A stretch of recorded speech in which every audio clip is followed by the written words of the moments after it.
السلام عليكم ورحمة الله وبركاته. بسم الله الرحمن الرحيم. الحمد لله رب العالمين، والصلاة والسلام على أشرف الأنبياء والمرسلين وعلى آله وصحبه أجمعين وبعد. நபினா முஹம்மது ஸல்லல்லாஹு அலைஹி வஸல்லம் அவங்க மக்கால பிறந்தாங்க, மக்கால வளர்ந்தாங்க. அவங்களுக்கு 40 வயது இருக்கும் பொழுது அவங்களுக்கு அல்லாஹ்விடமிருந்து வஹ்யி, இறை செய்தி வர ஆரம்பித்தது. அல் குர்ஆன் இறங்கியது. எப்போ இறங்குச்சு? ஒரு ரமதானுடைய மாதம். அல்லாஹ்வே அது குர்ஆன்ல சொல்லி காண்பிக்கிறாங்க இல்லையா? அது ரமதான்ல எப்போ? லைலத்துல் கத்ர். சூரத்துல் பக்ரால பார்க்குறோம், ஷஹ்ரு ரமதான் அல்லதி உன்ஸில ஃபீஹில் குர்ஆன். ரமதானுடைய மாதம், அதில் தான் அல் குர்ஆன் இறங்கியது, அல் குர்ஆனை இறக்கி வைத்தோம் என்று அல்லாஹ் சொல்கிறாங்க. அப்போ ரமதானுடைய மாதத்தில் குர்ஆன் இறங்குச்சு அப்படிங்கிறது நமக்கு தெரியுது. அதுவும் ரமதானில் எப்போ? இன்ன அன்ஸல்னாஹு ஃபீ லைலத்துல் கத்ர். லைலத்துல் கத்ரில் நம்ம இறக்கி வச்சோம் என்று சொல்கிறாங்க. அப்போ ரமதானுடைய மாதத்தில் லைலத்துல் கத்ர், அதாவது அல் கத்ருடைய இரவில் அல் குர்ஆன் இறக்கி வைக்கப்பட்டது. அதிலிருந்து அல்லாஹ் சுப்ஹானஹு வ தஆலா அல் குர்ஆனை இறக்கிட்டு வந்தாங்க. அடுத்த 23 வருடங்களுக்கு அல் குர்ஆன் இறங்கி வந்து கொண்டே இருந்தது. முஹம்மது ஸல்லல்லாஹு அலைஹி வஸல்லம் அவங்க 40 வயதில் நபியாக்கப்பட்டாங்க. அவங்க 63 வயதில் மரணிச்சாங்க. அப்போ அந்த 23 வருடங்கள் அல் குர்ஆன் தொடர்ச்சியாக நமக்கு இறக்கப்பட்டு வந்தது அவங்க மூலமாக. இப்போ முதல்ல வஹி வந்தது. எந்த சூரா வந்தது? முதல்ல இறக்கி வைக்கப்பட்டது எந்த சூரா? இன்றைக்கு அல் குர்ஆன்ல நம்ம 96வது சூறாவாக பார்க்குறோம் பார்த்தீங்களா? சூரத்துல் அலக். அதுதான் முதல் இறக்கி வைக்கப்பட்டது. அதனுடைய ஆரம்ப பகுதிகள், முழு சூறா இறக்கி வைக்கப்படல, அதனுடைய ஆரம்ப பகுதிகள் இறக்கி வைக்கப்பட்டது. இக்ரா பிஸ்மி ரப்பிக்கல் லஸீ ஹலக் ஹலகல் இன்சான மின் அலக் இக்ரா ரப்புக்கல் அக்ரம் அல்லதீ அல்லம பில் கலம் அல்லமல் இன்சான மா லம் யஅலம் என்று அந்த ஆயத்துகள் இறக்கி வைக்கப்பட்டது. இக்ரா பிஸ்மி ரப்பிக்கல் லஸீ ஹலக், உங்களை படைத்த அந்த இரட்சகனின் பெயரை கொண்டு நீங்கள் ஓதுங்கள் என்று அல்லாஹ் சுப்ஹானஹு வ தஆலா கட்டளையிடுறான். அப்போ முதல் கட்டளை எது? ஓதர்தான் இல்லையா? ரைட். இப்போ இதை தொடர்ந்து நபி ஸல்லல்லாஹு அலைஹி வஸல்லமுக்கு குர்ஆன் இறங்கிக்கிட்டு இருந்துச்சு. அதை அவங்க மக்கள்கிட்ட சொல்ல ஆரம்பித்தார்கள். அப்போ தாவா அப்படிங்கிறது உடனடியாகவே ஆரம்பித்து விட்டது. அதை உடனடியாக எல்லாரும் நம்பினாங்களா? இல்லை. ஒரு சிலர் அதை ஏற்றுக்கொண்டார்கள், நம்பினார்கள், ஏற்றுக்கொண்டார்கள், ஈமான் கொண்டார்கள். ஆனால் அந்த ஊரான மக்காவினுடைய பெரும்பாலான மக்கள் உடனடியாக ஏற்றுக்கொள்ளலை. 10 வருஷம் கழிச்சும் கூட பலர் ஏற்றுக்கொள்ளலை. அந்த சூழல் தான் இருந்துச்சு. இப்போ ஆரம்பத்தில் குர்ஆன் வந்து கொண்டு இருந்தது. எனக்கு இறைவனிடமிருந்து வஹி செய்தி வருகிறது என்று முஹம்மது ஸல்லல்லாஹு அலைஹி வஸல்லம் மக்கள்கிட்ட போய் சொன்னப்போ, ரசூலுல்லாஹ் மக்கள்கிட்ட போய் சொன்னபோது மக்களில் பலரும் அதை நம்பலை. நபியை அவங்க கேலியும் கிண்டலும் செய்தார்கள். இந்த சூழல்ல குர்ஆன் இறக்கப்படுவது சில காலம் தொடர்ந்தது. அதுக்கு பிறகு நின்றுடுச்சு. அப்ப நபி ஸல்லல்லாஹு அலைஹி வஸல்லமுக்கு குர்ஆன் வரவே இல்லை. ஒரு நாளாவது, ஒரு வாரமாவது, 2 வாரமாவது, 3 வாரமாவது குர்ஆன் வரல. அதை காஃபிரான மக்களும் கவனிச்சாங்க. ஏன்னா நபி ஸல்லல்லாஹு அலைஹி வஸல்லம் முறை என்ன? குர்ஆன் இறக்கப்பட்டால் உடனடியாக அதை மக்கள்கிட்ட அறிவிச்சிருவாங்க. குர்ஆன் இறக்கப்பட்ட ரசூலுல்லாஹ் என்ன செய்வாங்க? அதை மறைச்சிருவாங்களா, தனக்கே வச்சுக்குவாங்களா அப்படின்னா இல்லை. உடனடியாக மக்கள்கிட்ட போய் எனக்கு இறைவனுடைய செய்தி வந்திருக்கிறது, இதோ பாருங்க எது வந்திருக்குது அப்படின்னு ஓதி காண்பித்து விடுவார்கள். அதில் உள்ளதின் பக்கம் மக்களை அழைப்பார்கள். ஆனா பல நாட்களாக வஹி வரல, இறை செய்தி வரல, குர்ஆன் இறக்கப்படல. அப்போ நபி ஸல்லல்லாஹு அலைஹி வஸல்லம் மக்கள்கிட்ட புதுசா எதையுமே போய் ஓதல. அப்போ நபியை ஏற்கனவே கேலியும் கிண்டலும் செய்து கொண்டிருந்தவர்கள் என்ன செஞ்சாங்க?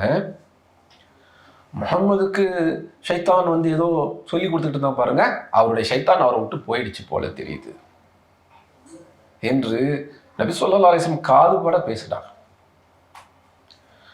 இப்போ நபி ஸல்லல்லாஹு அலைஹி வஸல்லமுக்கு வந்து கடுமையான கவலையும் வருத்தமும் பயமும். எதுக்கு கவலைப்பட்டாங்க? எதுக்காக வருத்தப்பட்டாங்க? என்ன பயந்தாங்க? என்னன்னு தெரியுமா? எதுக்காக பயந்தாங்க, எதுக்காக கவலைப்பட்டாங்கன்னு? எதுக்கு கவலைப்பட்டிருப்பாங்க? அல்லாஹ் தன்னை கைவிட்டு விட்டார்களோ, தான் ஏதோ பெருசா தவறு செஞ்சிட்டோமோ, அல்லாஹ் நம்ம மேல கோபம் கொண்டு விட்டார்களோ, அல்லாஹ் நம்மை கைவிட்டு விட்டார்களோ என்று நபி ஸல்லல்லாஹு அலைஹி வஸல்லம் கவலைப்படுறாங்க, பயப்படுறாங்க. அந்த கவலை அதிகமாயிட்டே இருக்குது. இன்னும் நாட்கள் அதிகமாகிட்டே இருக்குது. இன்னும் குர்ஆன் இறங்கல. அப்ப நபியினுடைய கவலை இன்னும் அதிகமாகி கொண்டே இருக்கிறது. அந்த கவலை உச்சக்கட்டத்துக்கு போகும்போது அல்லாஹ் நம்மை கைவிட்டு விட்டார்களோ, அல்லாஹ் நம் மீது கோபம் கொண்டு விட்டார்களோ என்று நபி கவலைப்பட்டு கொண்டிருக்கும் போது, வருத்தப்பட்டு கொண்டிருக்கும் பொழுது அல்லாஹ் சுப்ஹானஹு வ தஆலா இந்த சூறாவை இறக்குகிறார்கள். நீண்ட இடைவெளிக்கு பிறகு இந்த சூறா இறக்கப்படுது. எந்த சூறா? வத்துஹா வல்லைலி இதா சஜா மா வத்தஅக ரப்புக வமா கலா. அல்லாஹ் சத்தியம் விட்டு ஆரம்பிக்கிறான். வத்துஹா, துஹானா என்ன? நம்ம இப்ப துஹா தொழுகை அப்படின்னு ஒரு தொழுகிறோம் இல்லையா? பொதுவாக தமிழ் பேச்சு வழக்கில் லுஹா அப்படின்னு சொல்லுவாங்க, அப்படிதானே? துஹா. இந்த துஹா அப்படின்னா என்ன அர்த்தம்? துஹா தொழுகை எந்த நேரத்தில் தொழுவோம்? காலையில. எந்த நேரத்தில்? முற்பகல். அதாவது துஹா அப்படிங்கிறது எந்த நேரம் அப்படின்னா, இப்ப நம்ம ஃபஜ்ர் தொழுதுருவோம், அதற்கு பிறகு சூரியன் நல்லா உதிக்க ஆரம்பிக்கும். இந்த நேரத்தில் தொழலாமா தொழக்கூடாதா? ஃபஜ்ருக்கு பிறகு தொழலாமா தொழக்கூடாதா? தொழக்கூடாது. எந்த நேரம் வரைக்கும் தொழக்கூடாது? சூரியன் உதிக்க ஆரம்பிச்சிருச்சுன்னா முழுமையாக சூரியன் வெளிப்படும் வரை தொழக்கூடாது. தொழுகை தடை செய்யப்பட்ட நேரங்கள் அது ஒன்று. ஒரு நாளைக்கு 24 மணி நேரம் இருக்கு அப்படின்னு நம்ம சொல்லுவோம் இல்லையா? 24 மணி நேரமும் தொழலாமா? தொழலாமா? தொழக்கூடாத நேரங்கள் என்று சிலது இருக்குது. எந்த நேரங்கள்? குட். சூரிய உதயம், சூரிய உச்சம், சூரிய அஸ்தமனம், அதாவது சூரிய மறைவு. இந்த 3 நேரங்களில் தொழக்கூடாது. அதாவது ஃபஜ்ருக்கு பிறகு சூரியன் அப்படியே உதிச்சு வெளியே வர ஆரம்பிக்கும். அது முழுமையாக வெளியே வரும் வரை அந்த நேரம் தொழக்கூடாத நேரம். அதற்கு அடுத்தது சூரியன் உச்சியை தொடும் நேரம். அது உச்சியிலேருந்து இறங்கின பிறகு தான் தொழுவணும். அது உச்சிக்கு போற வரைக்கும் தொழலாம். உச்சிக்கு போக ஆரம்பிச்சிருச்சு அப்படின்னா அது உச்சிக்கு போய் உச்சியிலேருந்து இறங்கின பிறகு தான் தொழணும். அப்போ அந்த உச்சி பகல் நேரம் தொழக்கூடாது. 3வது தடை செய்யப்பட்ட நேரம் எது? சூரியன் மறைந்து கொண்டிருக்கும் பொழுது, அசருக்கு பிறகு சூரியன் மறைய ஆரம்பிக்கும். அது முழுமையாக மறையும் வரை தொழக்கூடாது. அப்போ தொழுகை தடை செய்யப்பட்ட நேரங்கள் 3 நேரங்கள். குளிப்பு கடமையானா தொழக்கூடாது, அதெல்லாம் வேற. நேரம் ரீதியாக தொழக்கூடாத நேரங்கள் 3. இப்போ இதுல ஒரு சைடு கேள்வி கேட்போம். இப்போ தூங்கிட்டோம், முழிச்சு பார்க்குறோம், ஃபஜ்ருடைய நேரம் முடியுது, தொழக்கூடாத நேரம் வந்துடுச்சு. ஆனால் இன்னும் நம்ம ஃபர்து தொழுகை தொழுல. இப்போ ஃபஜ்ருடைய ஃபர்து தொழுகையை இந்த தடை செய்யப்பட்ட நேரத்தில் தொழலாமா கூடாதா? ஃபர்து தொழுகையாக இருந்தால் எந்த நேரத்தையும் தொழுதும். நம்ம தூங்கிட்டோம், மறந்துட்டோம், இல்லை ஏதோ ஒரு வேலையில் மாட்டிக்கிட்டோம், இல்லை குளிப்பு கடமையாச்சு போய் குளிச்சுட்டு வர்றதுக்குள்ள நேரம் ஆயிடுச்சு அப்படின்னா ஃபர்து தொழுகை மட்டும் எந்த நேரத்துக்கு தொழுதாலும், அது தொழுகை தடை செய்யப்பட்ட நேரத்துக்குள்ள வந்தாலும் கூட தொழுதுடும். இது தடை செய்யப்பட்ட நேரம், அதனால நான் லேட்டாக ஏஞ்சிட்டேன், பொழுது விடிகிற வரைக்கும் நான் பொறுத்து இருக்கிறேன் அப்படின்னு இருக்கக்கூடாது. தூங்கிட்டீங்க, மறந்துட்டீங்க, வேலையில் மாட்டிக்கிட்டீங்க, ஃப்ரீயான உடனே ஏழிச்ச உடனே ஞாபகம் வந்த உடனே தொழுதுடும். இது ஃபஜ்ருக்கு பிறகு உள்ள நேரம் மட்டும் இல்லை, உச்சி பகல்லையா தான். இல்லை அசர் கூட சில பேர் படுப்பாங்க, தூங்கிடுவாங்க. இல்லை ஏதோ முக்கியமான வேலையில் இருப்பாங்க, அசர் நேரம் முடிஞ்சதே தெரிஞ்சிருக்காது, திடீர்னு ஞாபகம் அசர் ஆயிடுச்சு, பார்த்தா சூரியன் மறைய ஆரம்பிச்சிருக்கும். அப்போ இந்த நேரத்தில் தொழலாமா தொழக்கூடாதா? ஃபர்லான தொழுகையாக இருந்தால் எந்த நேரத்திலும் தொழுதுடும். அப்போ தொழக்கூடாதுங்கிறது எந்த தொழுகைக்கு? சுன்னத்தான நஃபிலான தொழுகைகள் இருக்கு பாருங்க, அவையெல்லாம் இந்த தடை செய்யப்பட்ட 3 நேரங்கள்ல தொழக்கூடாது. சரியா? சரி, இப்போ துஹா, இதுக்காகத்தான் நம்ம பின்னணிக்கு வரும். ஃபஜ்ருடைய நேரம் இருக்குது, அதற்கு பிறகு சூரியன் உதித்து கொண்டிருக்கக்கூடிய நேரம் இருக்குது. ஃபஜ்ருடைய நேரத்தில் ஃபஜ்ரை தொழுதுடணும். சூரியன் உதித்து கொண்டிருக்கும் போது கடமை அல்லாத எந்த ஒரு தொழுகையும் தொழக்கூடாது, எந்த சுன்னத்தோ நஃபிலோ தொழக்கூடாது. இப்போ சூரியன் உதிச்சிருச்சு, அதுலேருந்து அதோட வெளிச்சம் பரவ ஆரம்பிக்கும். அந்த சூரியன் முழுமையாக உதித்து அதனுடைய வெளிச்சம் பூமியில பரவுது பார்த்தீங்களா, இதற்குத்தான் துஹா அப்படின்னு பேர். இதுக்கு என்ன பேரு? துஹா. சூரியனுடைய வெளிச்சம் பரவுதல், அதுதான் துஹா. இது எவ்வளவு நேரத்துக்கு பரவும்? இப்போ நம்ம ஊர்ல இந்தியாவில் தமிழ்நாட்டில் அப்படின்னா ஒரு காலைல ஒரு 6:30 மணிக்கு சூரியன் உதிச்சிருச்சு அப்படின்னா ஒரு 11 மணி 11:15 வரைக்குமே பரவிக்கிட்டு இருக்கும். அப்போ துஹாங்கிறது இந்த 6:30 11:30 வரைக்கும் தொழலாம் அப்படின்னு வச்சுக்கலாம். ஆனால் சிறந்த நேரம் இது துஹாவுக்கு சூரியன் உதிச்ச உடனே தொழுவது. சிறந்த நேரம் சூரியன் உதிச்ச உடனே தொழுவது. இல்லை அந்த நேரத்தில் பிஸியாக இருக்கிறோம், அப்போ அதுக்கு அடுத்த நேரங்களில் தொழுதுக்கலாம். அதனுடைய கடைசி நேரம் எது? இப்போ நம்ம ஊர் பார்த்தீங்கன்னா ஒரு 11:30 அந்த ரேஞ்சுக்கு வந்துடும். அதுக்கு பிறகு சூரியன் உச்சிக்கு போக ஆரம்பிச்சிடும். உச்சிக்கு போக ஆரம்பிச்சா துஹாவுடைய நேரம் முடிஞ்சிடுச்சு. அது வந்து ஜவால். அதுக்கு பிறகு துஹா அப்படின்னு வந்துடும். அப்போ இந்த துஹா அப்படின்னா என்ன? சூரியன் உதித்து அதனுடைய வெளிச்சம் பரவுதல், அதுக்குத்தான் துஹா அப்படின்னு பேர். அது எவ்வளோ நேரம் பரவிட்டு இருக்குதோ அவ்வளோ நேரமும் துஹா தான். இப்போ அல்லாஹ் சுப்ஹானஹு வ தஆலா இந்த சூறாவை சத்தியம் செஞ்சு ஆரம்பிக்கிறாங்க. எதன் மீது சத்தியம் செய்கிறாங்க? வத்துஹா. இதில் மொழி ரீதியாக இன்னொரு விஷயம் தெரிஞ்சுக்குவோம். சத்தியம் செய்வதற்கு அரபியில் இந்த 3 எழுத்துக்களை பயன்படுத்துவாங்க. அதாவது இந்த 3 எழுத்துக்களை கொண்டு ஆரம்பித்தால் அது சத்தியம். வல்லாஹி கேள்விப்பட்டிருக்கீங்களா? அரபு நாட்டுக்கு போனவங்க பார்க்கலாம், அரபிகள் சத்தியம் சொல்ல வல்லாஹி அப்படின்வாங்க. வ அல்லாஹி, அதுதான் வல்லாஹி. அப்போ சத்தியம் செய்யறதுக்கு அந்த வ அப்படிங்கிற எழுத்தை ஆரம்பத்தில் வச்சு பயன்படுத்துவாங்க. நடுவில் வந்தால் அது சத்தியம் செய்யறதுக்கானது இல்லை. நடுவில் வந்தால் அது 2 விஷயங்களை சேர்க்கறதுக்கு. மூசா வ ஹாரூன். அப்போ மூசா அண்ட் ஹாரூன், மூசா அவருடன் ஹாரூன், மூசாவும் ஹாரூன். அது வந்து 2 வார்த்தைகளை இணைக்கிறதுக்கு பயன்படுத்துறது நடுவில் வந்துச்சுன்னா. ஆனால் அந்த வாக்கியத்தினுடைய ஆரம்பத்தில் அந்த எழுத்து வந்துச்சுன்னா சத்தியம் செய்யறதுக்கு பயன்படுத்தப்படும் பொதுவாக. அப்போ வ அப்படிங்கிற எழுத்தை பயன்படுத்துவாங்க, த அப்படிங்கிற எழுத்தை பயன்படுத்துவாங்க. வல்லாஹி சொல்ற மாதிரி தல்லாஹி அப்படின்னு சொல்லி சத்தியம் செய்யறதும் அரபிகள்கிட்ட உண்டு. ஆனால் அது ரொம்ப பரவலாக இருக்க.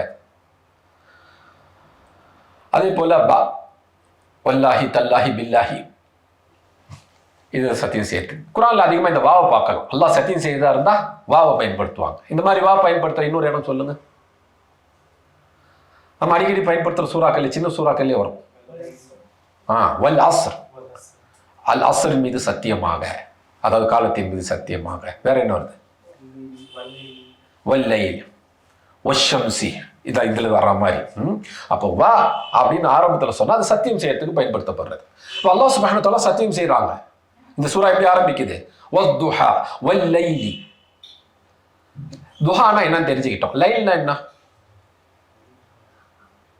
லைலத்துல் கதர், அதுலயே லைலுங்கிற வார்த்தை வருது. அப்ப லைல்னா என்ன? இரவு. இப்ப நம்ம இருக்கிறது லைல், இரவு. அல்லாஹ் லைல் மீது சத்தியம் செய்யறாங்க. ஆனா வெறும் லைல்னு சொல்லல, வல்லைலி வத்துஹா வல்லைல் இதா சஜா, இரவு பரவிட்டு இருக்கும் போது. துஹாங்கிறது பகலுடைய வெளிச்சம் பரவுறது, இது வந்து இரவு பரவுறது. இது 2 மீதும் அல்லாஹ் சுப்ஹானஹு வ தஆலா சத்தியம் செய்யறாங்க. சத்தியம் செஞ்சுட்டு அடுத்து என்ன சொல்றாங்க? வத்துஹா வல்லைலி இதா சஜா மா வத்தஅக ரப்புக வமா கலா. உங்களுடைய ரப்பு, உங்களுடைய ரட்சகன் உங்களை கைவிட்டு விடவில்லை. உங்களுடைய ரட்சகன் உங்களை வெறுத்து விடவில்லை, உங்களுடைய ரட்சகர் உங்களை கைவிட்டு விடவில்லை. அப்ப ரசூலுல்லாஹ் என்ன கவலைப்படுறாங்க? வஹி தொடர்ச்சியா வரல அப்படின்ற போது என்ன கவலைப்படுறாங்க? ரப்பு நம்மளை வந்து வெறுத்துட்டாங்களோ, ரப்பு நம்மளை கைவிட்டுட்டாங்களோ அப்படின்னு பயப்படுறாங்க. இங்கே நம்ம எல்லாரும் நம்ம கிட்ட கேட்டுக்கொள்ள வேண்டிய ஒரு கேள்வி இருக்கு. ரசூலுல்லாஹ் இங்க எதுக்காக கவலைப்பட்டாங்க? எதுக்கு பயந்தாங்க? குர்ஆன் வரல, குர்ஆனோட தொடர்பு இல்லை. அது ஒரு சூறா வந்துச்சு, அதற்கு பிறகு அடுத்த சூறா வருவதற்கு ஒரு பல நாட்கள் இடைவெளி வந்து விட்டது. ஒரு சூறாவுக்கும் இன்னொரு சூறாவுக்கும் பல நாட்கள் இடைவெளி வரும்போது அல்லாஹ்வுடைய நமக்கு இருந்த அந்த நெருக்கம் போய்விட்டது, அல்லாஹ்வுக்கும் நமக்குமான அந்த உறவு அறுபட்டு விட்டதோ அப்படின்னு நினைக்கிறாங்க. அதாவது குர்ஆனுக்கும் தனக்கும் ஒரு கால இடைவெளி ஏற்பட்டு விட்டால் நபி ஸல்லல்லாஹு அலைஹி வஸல்லம் என்ன யோசிச்சாங்க? அல்லாஹ்வுக்கு நமக்கு இடைவெளி வந்துருச்சு, அல்லாஹ் நம்மளை வெறுத்துட்டாங்க. அல்லாஹ் அப்படின்னா என்ன அர்த்தம்? அல்லாஹ் நம்மை நேசித்தால் தொடர்ச்சியா குர்ஆனோட நம்ம இருப்போம். அல்லாஹ் நம்மளை வெறுத்துட்டா குர்ஆனுக்கும் நமக்குமான அந்த உறவு அப்படிங்கிறது அறுபட்டுடும், குர்ஆனுக்கும் நமக்குமான இடைவெளி ஏற்பட்டுடும். இதுதான் நபி ஸல்லல்லாஹு அலைஹி வஸல்லம் எடுத்த நிலைப்பாடு. அப்போ குர்ஆன் தொடர்ச்சியா வரலன்னு உடனே நபி ஸல்லல்லாஹு அலைஹி வஸல்லம் கவலைப்பட்டாங்க, பயந்தாங்க. அல்லாஹ் கோபிச்சிட்டாங்களோ, அல்லாஹ் வெறுத்துட்டாங்களோ, அல்லாஹ் கை விட்டுட்டாங்களோ அப்படின்னு கவலையும் வருத்தமும் பயமும் அவங்களுக்கு வந்துருச்சு. இன்னைக்கு நம்மளுடைய நிலைமை யோசிச்சு பாருங்க. நம்ம கடைசியா குர்ஆன் எப்போ எடுத்து ஓதணும்? குர்ஆன் அர்த்தங்களை புரிந்து கொள்வதற்கு நம்ம எப்போ கடைசியா முயற்சி எடுத்தோம்? நமக்கும் குர்ஆனுக்கும் ஒரு மாதம் இடைவெளி ஏற்பட்டுடுச்சுன்னு வச்சுக்குவோம். இப்போ உண்மையில நமக்கு என்ன வரணும்? நபி ஸல்லல்லாஹு அலைஹி வஸல்லம் வந்த மாதிரியான ஒரு கவலையும் பயமும் வரணும். குர்ஆனுக்கும் நமக்கு இடைவெளி விழுந்துடுச்சு அப்படின்னா நபி ஸல்லல்லாஹு அலைஹி வஸல்லம் என்ன நினைச்சாங்க? அல்லாஹ்வுக்கு நமக்கு தொடர்பு அறுபட்டு போகுது. ஏன்? அல்லாஹ் நம்ம மீது கோபித்துக் கொண்டார்களா? அல்லாஹ் நம்மளை வெறுத்து நம்மளை கைவிட்டுட்டாங்களா அப்படின்னு நபி ஸல்லல்லாஹு அலைஹி வஸல்லம் கவலைப்பட்டு இருக்கிறாங்க. நம்ம அந்த கவலைப்படுறோமா? குர்ஆனை கடைசியாக எப்போ எடுத்து ஓதணும்? அது ரமதானில் ஓதியிருப்போம் இல்லையா? அதுக்கப்புறம் ஒரு மாதத்துக்கு முன்னாடி ஓதுனேன், அப்புறம் இல்லை இந்த ஒரு மாதமாக வேலை பிஸி, குர்ஆனை ஓதலை. பிஸியாக இருந்தெல்லாம் நம்ம குர்ஆன் ஓதாமல் இல்லை. குர்ஆனுக்கு நமக்கு இடைவெளி விழுந்துருச்சுன்னா அல்லாஹ்வுக்கு நமக்கு இடைவெளி விழுந்துருச்சு. ஏனென்றால் குர்ஆன் என்பது என்ன? கலாமுல்லாஹ், அல்லாஹ்வுடைய பேச்சு. குர்ஆனை எடுத்து நம்ம ஓதுறோம்னு என்ன அர்த்தம்? அல்லாஹ் பேசுறத நம்ம கேட்கிறோம்.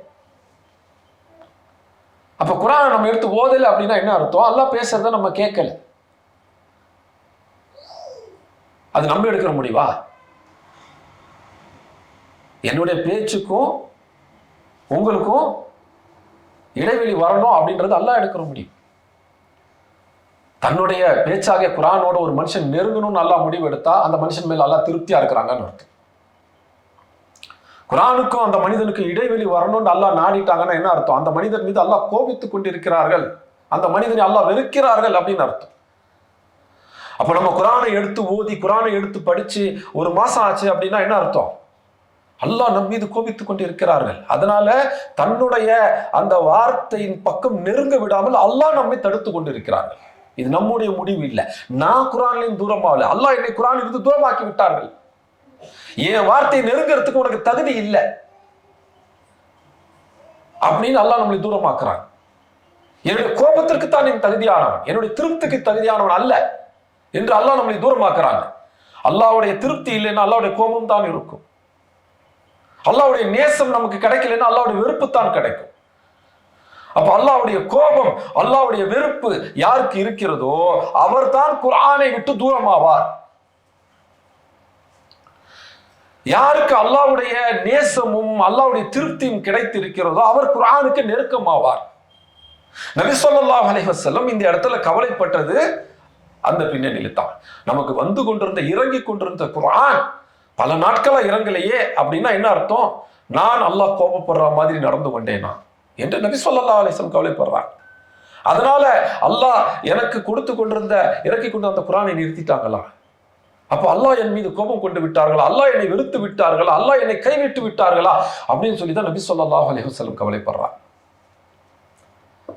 அப்ப நம்ம நிலைமை யோசிச்சு பாருங்க. நமக்கு குர்ஆனுக்கு தொடர்பே இல்லை. நம்ம குர்ஆனை எடுத்து ஓதுறது இல்லை, ஓதுனாலும் அதை புரிஞ்சிக்கிறது இல்லை, புரிஞ்சுக்கிட்டாலும் அதை செயல்படுத்துறது இல்லை. குர்ஆனுக்கும் நமக்குமான இடைவெளி மிகப்பெரியது. அப்படின்னா என்ன அர்த்தம்? அல்லாஹ்வுக்கும் நமக்குமான இடைவெளி மிகப்பெரியது. அப்படின்னா என்ன அர்த்தம்? அல்லாஹ்வுடைய வெறுப்புக்கு உடைய மக்களாக நம்ம இருக்கிறோம்.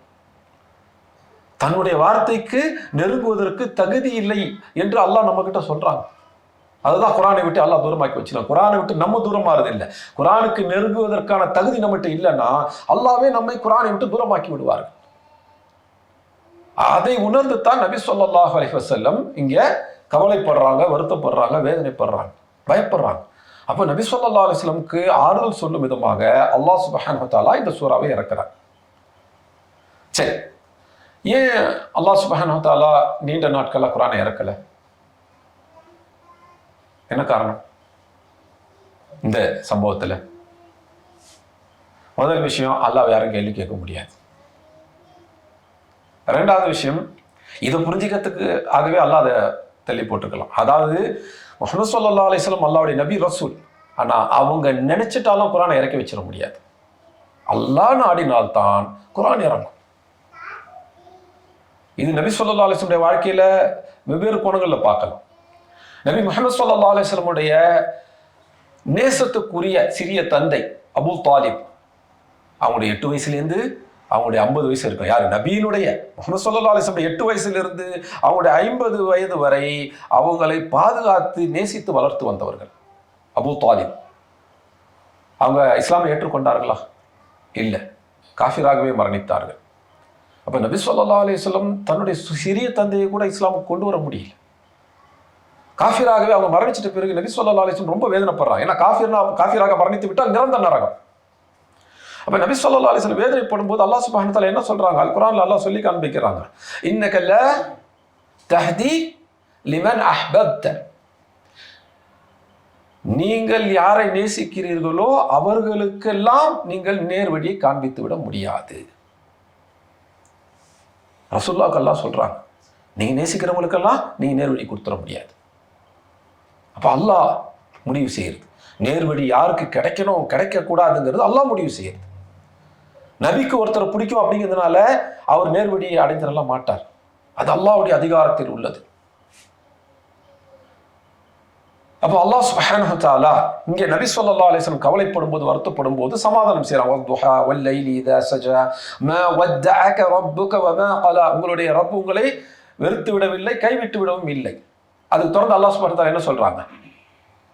வலல் ஆখিরাতু கைருல் லக மினல் ஊலா வலஸௌஃப யு'தீக ரப்புக ஃபதர்தா, பின்னாடி வரக்கூடியது முன்னாடி வந்ததை விட உங்களுக்கு சிறந்ததாக இருக்கும், நீங்க திருப்திப்படும் அளவுக்கு உங்களுடைய ரப்ப உங்களுக்கு கொடுப்பாங்க அப்படின்னு அல்லாஹ் சுப்ஹானஹு வ தஆலா இதுக்கப்புறம் வரப்போறதை சொல்லிட்டு இதுக்கு முன்னாடி என்ன நியமத்துகளை அருட்கொடைகளை அந்த நபிக்கு கொடுத்தாங்க அப்படிங்கிறத சொல்லி காண்பிக்கிறான். 3 விஷயங்களை முக்கியமா சொல்லி காண்பிக்கிறான்.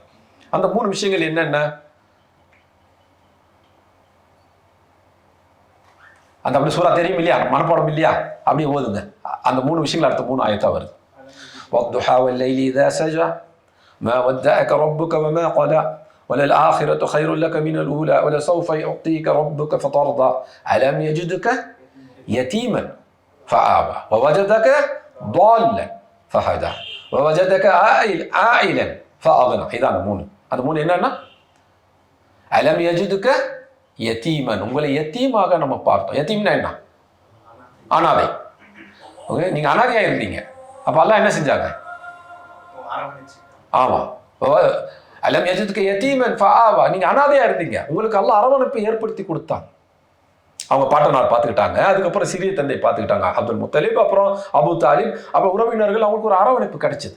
அப்போ அல்லாஹ் வந்து அனாதை என்னன்னு உங்களை அப்படியே விட்டுறல, அல்லாஹ் உங்களுக்கு ஒரு அரவணைப்பை, ஒரு குடும்பத்தை ஏற்படுத்தி கொடுத்தாங்க. அடுத்தது அல்லாஹ் என்ன சொல்றாங்க?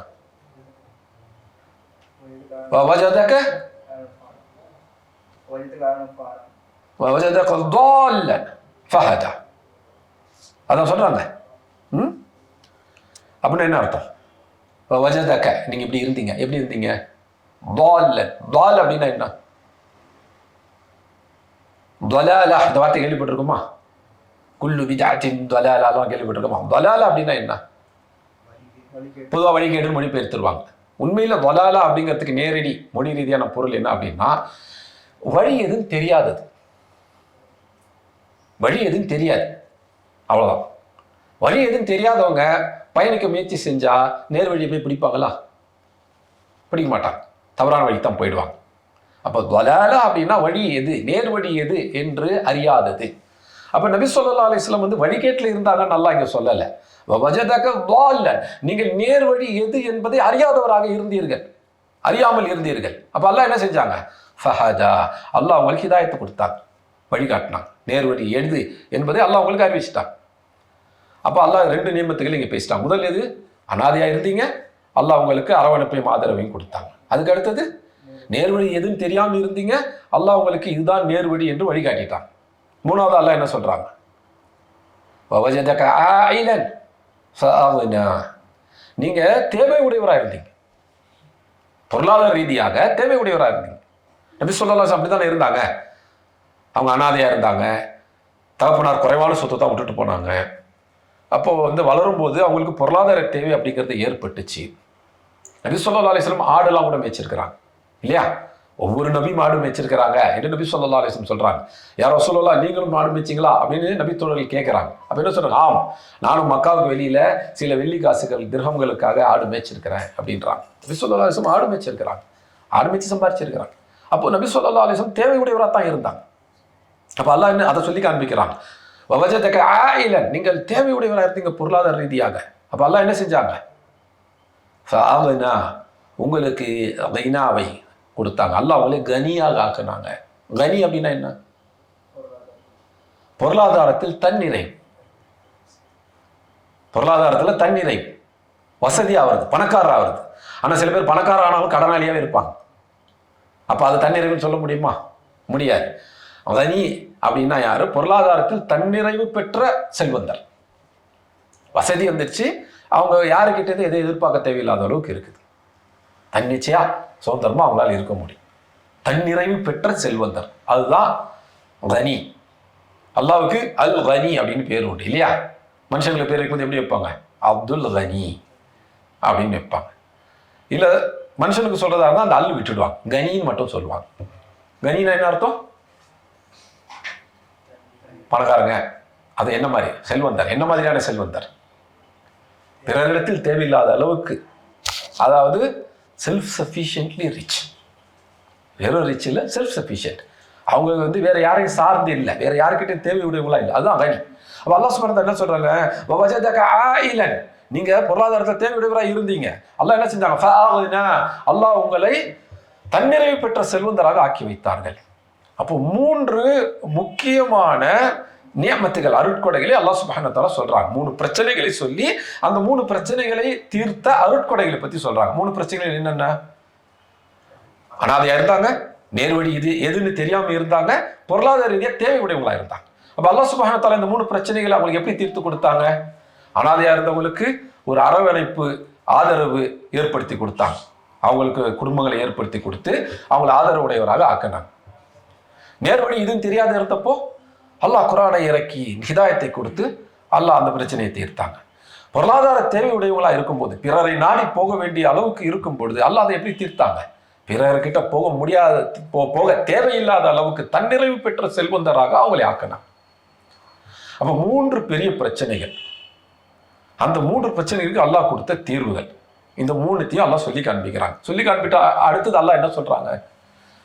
இப்போ 3 பெரிய பிரச்சனை சந்திச்சிங்க, இந்த 3 பிரச்சனைக்கும் இந்த 3 விதமா தீர்வு கொடுத்தேன் நான் என்று அல்லாஹ் சொல்லிட்டு, அப்போ இந்த அருட்கொடைகளை பெற்ற நீங்கள் எப்படி நடக்கணும்? அதுதான் அடுத்த 3 ஆயாத். இந்த 3 ஆயாத் இது அல்லாஹ் அவங்களை கைவிட்டு இல்லை, அல்லாஹ் அவங்க மேல வந்து கோபப்பட்டு இல்லை, அல்லாஹ் கைவிட்டு இல்லை. இதுக்கப்புறம் கொடுக்க போறது இதுக்கு முன்னாடி கொடுத்ததை விட இன்னும் சிறந்ததா இருக்கும் அப்படின்னு அல்லாஹ் சொல்லிட்டாங்க.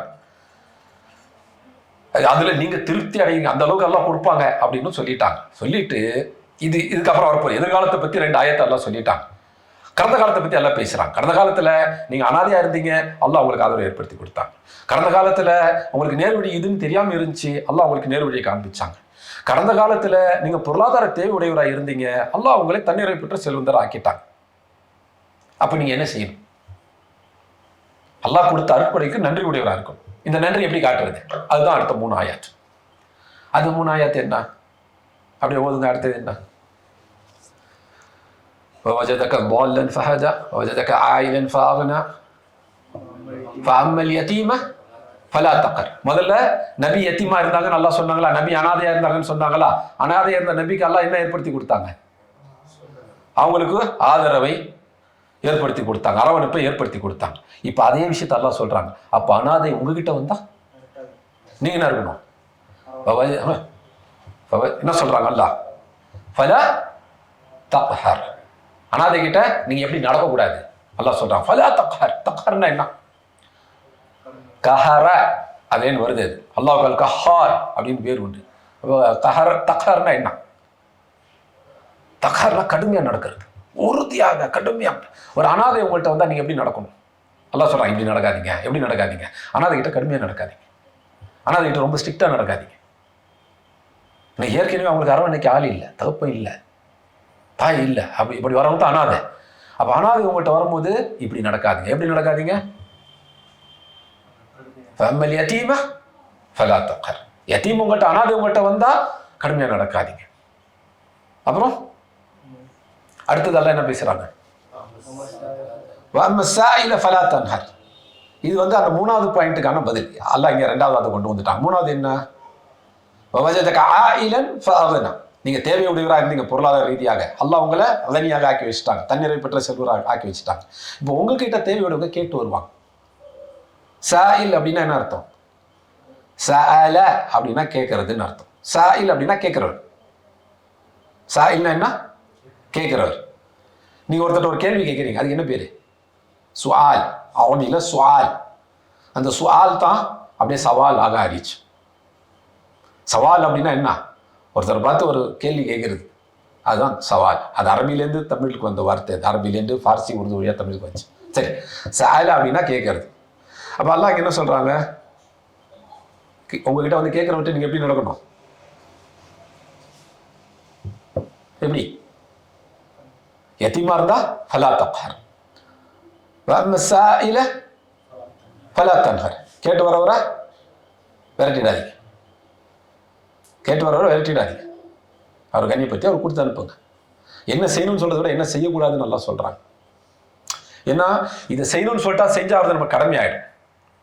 ஒருவேளை கேட்டு வர்றாங்க, கொடுக்கறதுக்கு நம்ம காசு இல்லைன்னா கடமையை நிறைவேற்ற முடியாத குற்றவாளி ஆயிடும். அப்போ அல்லாஹ் சுப்ஹானஹு வ தஆலா அப்படி ஒரு கட்டளை கொடுத்துட்டா ஒவ்வொரு முஸ்லீமும் கஷ்டத்தில் மாட்டிக்குவாங்க. அப்போ அல்லாஹ் வந்து இதை செய்யணும்னு சொல்றாம நமக்கு என்ன சொல்றாங்க? இதை செய்யாது, அட்லீஸ்ட் அதையாவது. அதாவது உங்கள்கிட்ட கேட்டு வராங்க, ஒருவேளை உங்கள்கிட்ட அந்த சமயத்தில் காசு இல்லாமல் இருக்கலாம். அப்போ நீங்கள் என்ன செய்யணும்? அதை கூட மென்மையாக சொல்லுங்க. அவங்க விருண்டு ஓடுற மாதிரி வந்து பேசிடாதீங்க என்று அல்லாஹ் சொல்றாங்க.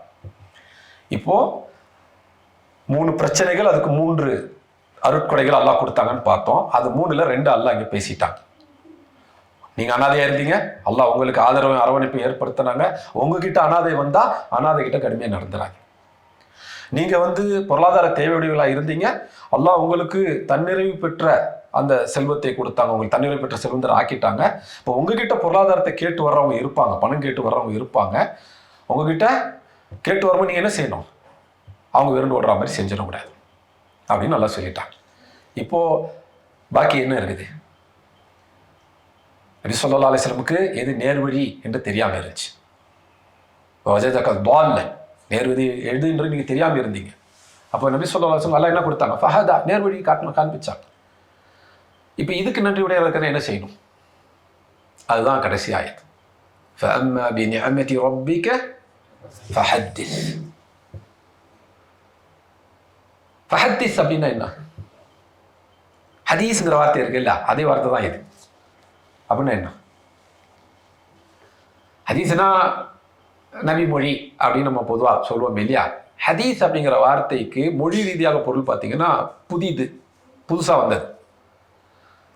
அப்போ ஒரு தகவல் கூட புதுசாக வரும். அந்த அடிப்படையில் ஹதீஸ் அப்படின்னா ஒரு நியூஸ், ஒரு செய்தி, ஒரு புதிதாக நடந்த சம்பவத்தை பற்றிய ஒரு செய்தி, இதெல்லாம் ஹதீஸ். அதுலேயும் வந்தால் தான் ஹத்தீஸ். ஹத்தீஸ்ங்கிறது அல்லாஹ் ஒரு கட்டளை இடுறாங்க. ஹத்தீஸ் என்ன செய்யணும்? செய்தியை சொல்லிடுது. அப்போ அல்லாஹ் உங்களுக்கு, நீங்கள் நேர்வழி அறியாதவராக இருந்தீங்க, அல்லாஹ் உங்களுக்கு நேர்வழியை கொடுத்தாங்க. இந்த நியமத்துக்கு, இந்த அருட்கொடைக்கு நன்றி உடையவராக இருக்கணும். நீங்கள் என்ன செய்யணும்? ஃபஹத்திஸ். ஃபஅம்மா பிநிஅமதி ரப்பிக ஃபஹத்திஸ். அல்லாஹ் எதை உங்களுக்கு நியமத்தா கொடுத்தாங்களோ அதை மக்களுக்கு எடுத்து சொல்லுங்கள். அந்த செய்தியை மக்கள்கிட்ட கொண்டு போங்க. அல்லாஹ் உங்களுக்கு குர்ஆனை இறக்கி இருக்கிறாங்க, இஸ்லாமை கொடுத்துருக்கிறாங்க. நேர்வழி எது என்பதை அல்லாஹ் சொல்லிட்டாங்க. அப்ப நேர்வழி எது என்பதை மக்கள்கிட்ட கொண்டு போய் சொல்லுங்க. அப்போ அல்லாஹ் உங்களுக்கு நேர்வழி கொடுத்தாங்கன்னா அதுக்கு நன்றியோடு இருக்கணும்னா என்ன செய்யணும்? அந்த நேர்வழியை பிறருக்கு எட்டி வைத்து எடுத்து சொல்லுதல்ல, அவங்களுக்கு அந்த செய்தியை கொண்டு போய் சேர்த்து. இப்போ நம்ம கிட்ட நம்ம கேட்டுக்கொள்ள வேண்டிய கேள்வி ஒன்று இருக்கு. நமக்கு அல்லாஹ் நேர்வழி கொடுத்தாங்களா? கொடுத்துருக்காங்களா? சரி, அப்போ நேர்வழி கொடுத்துட்டு அடுத்து என்ன செய்யணும்? அல்லாஹ் இங்கே என்ன சொல்கிறாங்க? பிறருக்கு அது அந்த செய்தியை எடுத்து சொல்லணும், அந்த செய்தியை அடுத்தவருக்கு சொல்லணும். சொல்கிறோமா? சொல்கிறோமா இல்லையா? சொல்கிறோம் அப்படின்னு சொன்னால் நம்ம தாவா செஞ்சுட்டு இருக்கிறோம் அப்படின்னு சொல்கிறோம். தாவா செஞ்சுட்டு இருக்கிறோமா? எந்த நேர்வழி நமக்கு கிடைத்ததும், அந்த இஸ்லாம், அந்த தௌஹீத், அந்த சுன்னா நபி வழி, இதெல்லாம் மக்கள்கிட்ட நம்ம போய் சொல்லிக்கிட்டு இருக்கிறோமா? அல்ல நபிக்கே கட்டளைறாங்க. உங்களுக்கு நேர்வழி என்னன்னு தெரியாமல் இருந்தீங்க, உங்களுக்கு நான் நேர்வழியை காண்பிச்சேன். அந்த நேர்வழிக்கு நன்றியோடு இருக்கணும்னா அந்த நேர்வழியை நீங்கள் பிற மக்களுக்கு எடுத்து செல்லணும், அந்த செய்தியை பிற மக்களுக்கு கொண்டு போய் கொடுக்கணும். இது அல்லாஹ்வுடைய கட்டளை. ஃபஹத்திஸ். அதில் கூட பாருங்க ஃப அப்படிங்கிற வார்த்தை வருது. ஃப வந்தா என்ன அர்த்தம்? இப்போ இந்த சூரத்துல் முல்கினுடைய தப்சீர் வார நாட்களில் இரவு நேரங்கள் நடக்குது. அதில் கடைசியாக எடுத்த பாடத்தில் சொல்லியிருந்தேன். சும்ம ஃப இந்த ரெண்டுத்துக்கும் வந்து மொழிபெயர்ப்பு எப்படி பண்ணுவாங்க? அதற்கு பிறகு அப்படின்னு பண்ணுவாங்க. ஆனால் சும்ம அப்படிங்கிற வார்த்தைக்கும் ஃப அப்படிங்கிற வார்த்தைக்கும் வித்தியாசம் உண்டு. என்ன வித்தியாசம்? ரெண்டுத்துக்கும் பிறகு தான் இங்கிலீஷில் தென் அப்படின்னு தான் போடுவாங்க. என்ன வித்தியாசம் அப்படின்னா, ஒரு விஷயம் ஃபுல்லாக முடிஞ்சிச்சு, அதுக்கப்புறம் ஒரு டைம் கேப் கொடுத்து, கால இடைவெளி கொடுத்து, அதற்கு பிறகு அடுத்த விஷயத்தை செஞ்சா அதுக்கு வந்து சும்ம அப்படிங்கிற வார்த்தையை பயன்படுத்துவாங்க. இதே ஃப அப்படின்னு வந்துச்சுன்னா என்ன அர்த்தம் தெரியுமா? அது முடிஞ்ச உடனே செய்யணும், இடைவெளி விடக்கூடாது. உடனடியாக செய்ய வேண்டிய ஒரு விஷயத்துக்கு தான். இப்போ நான் சொல்லி முடிச்சேன்னா உடனே இதை நீங்கள் செய்யணும், அதுக்கு தான் ஃப அப்படின்னு சொல்லப்படும். ஃப வந்து வார்த்தைக்கு முன்னாடி வந்துச்சுன்னா உடனே செய்யுங்க அப்படின்னு அர்த்தம். இது நான் சொல்லி முடிச்ச உடனே செய்யுங்க அப்படின்னு அர்த்தம். இப்போ அல்லாஹ் என்ன சொல்றாங்க? ஃபஹத்திஸ். அப்போ உங்களுக்கு நேர்வழி என்னன்னு தெரியாம இருந்துச்சு, அல்லாஹ் உங்களுக்கு நேர்வழியை கொடுத்துட்டாங்க. இப்போ அந்த நேர்வழிக்கு நன்றி உடையவராக இருக்கணும்னு நீங்க என்ன செய்யணும்? இந்த செய்தியை மக்களுக்கு சொல்லணும். எப்போ சொல்லணும்?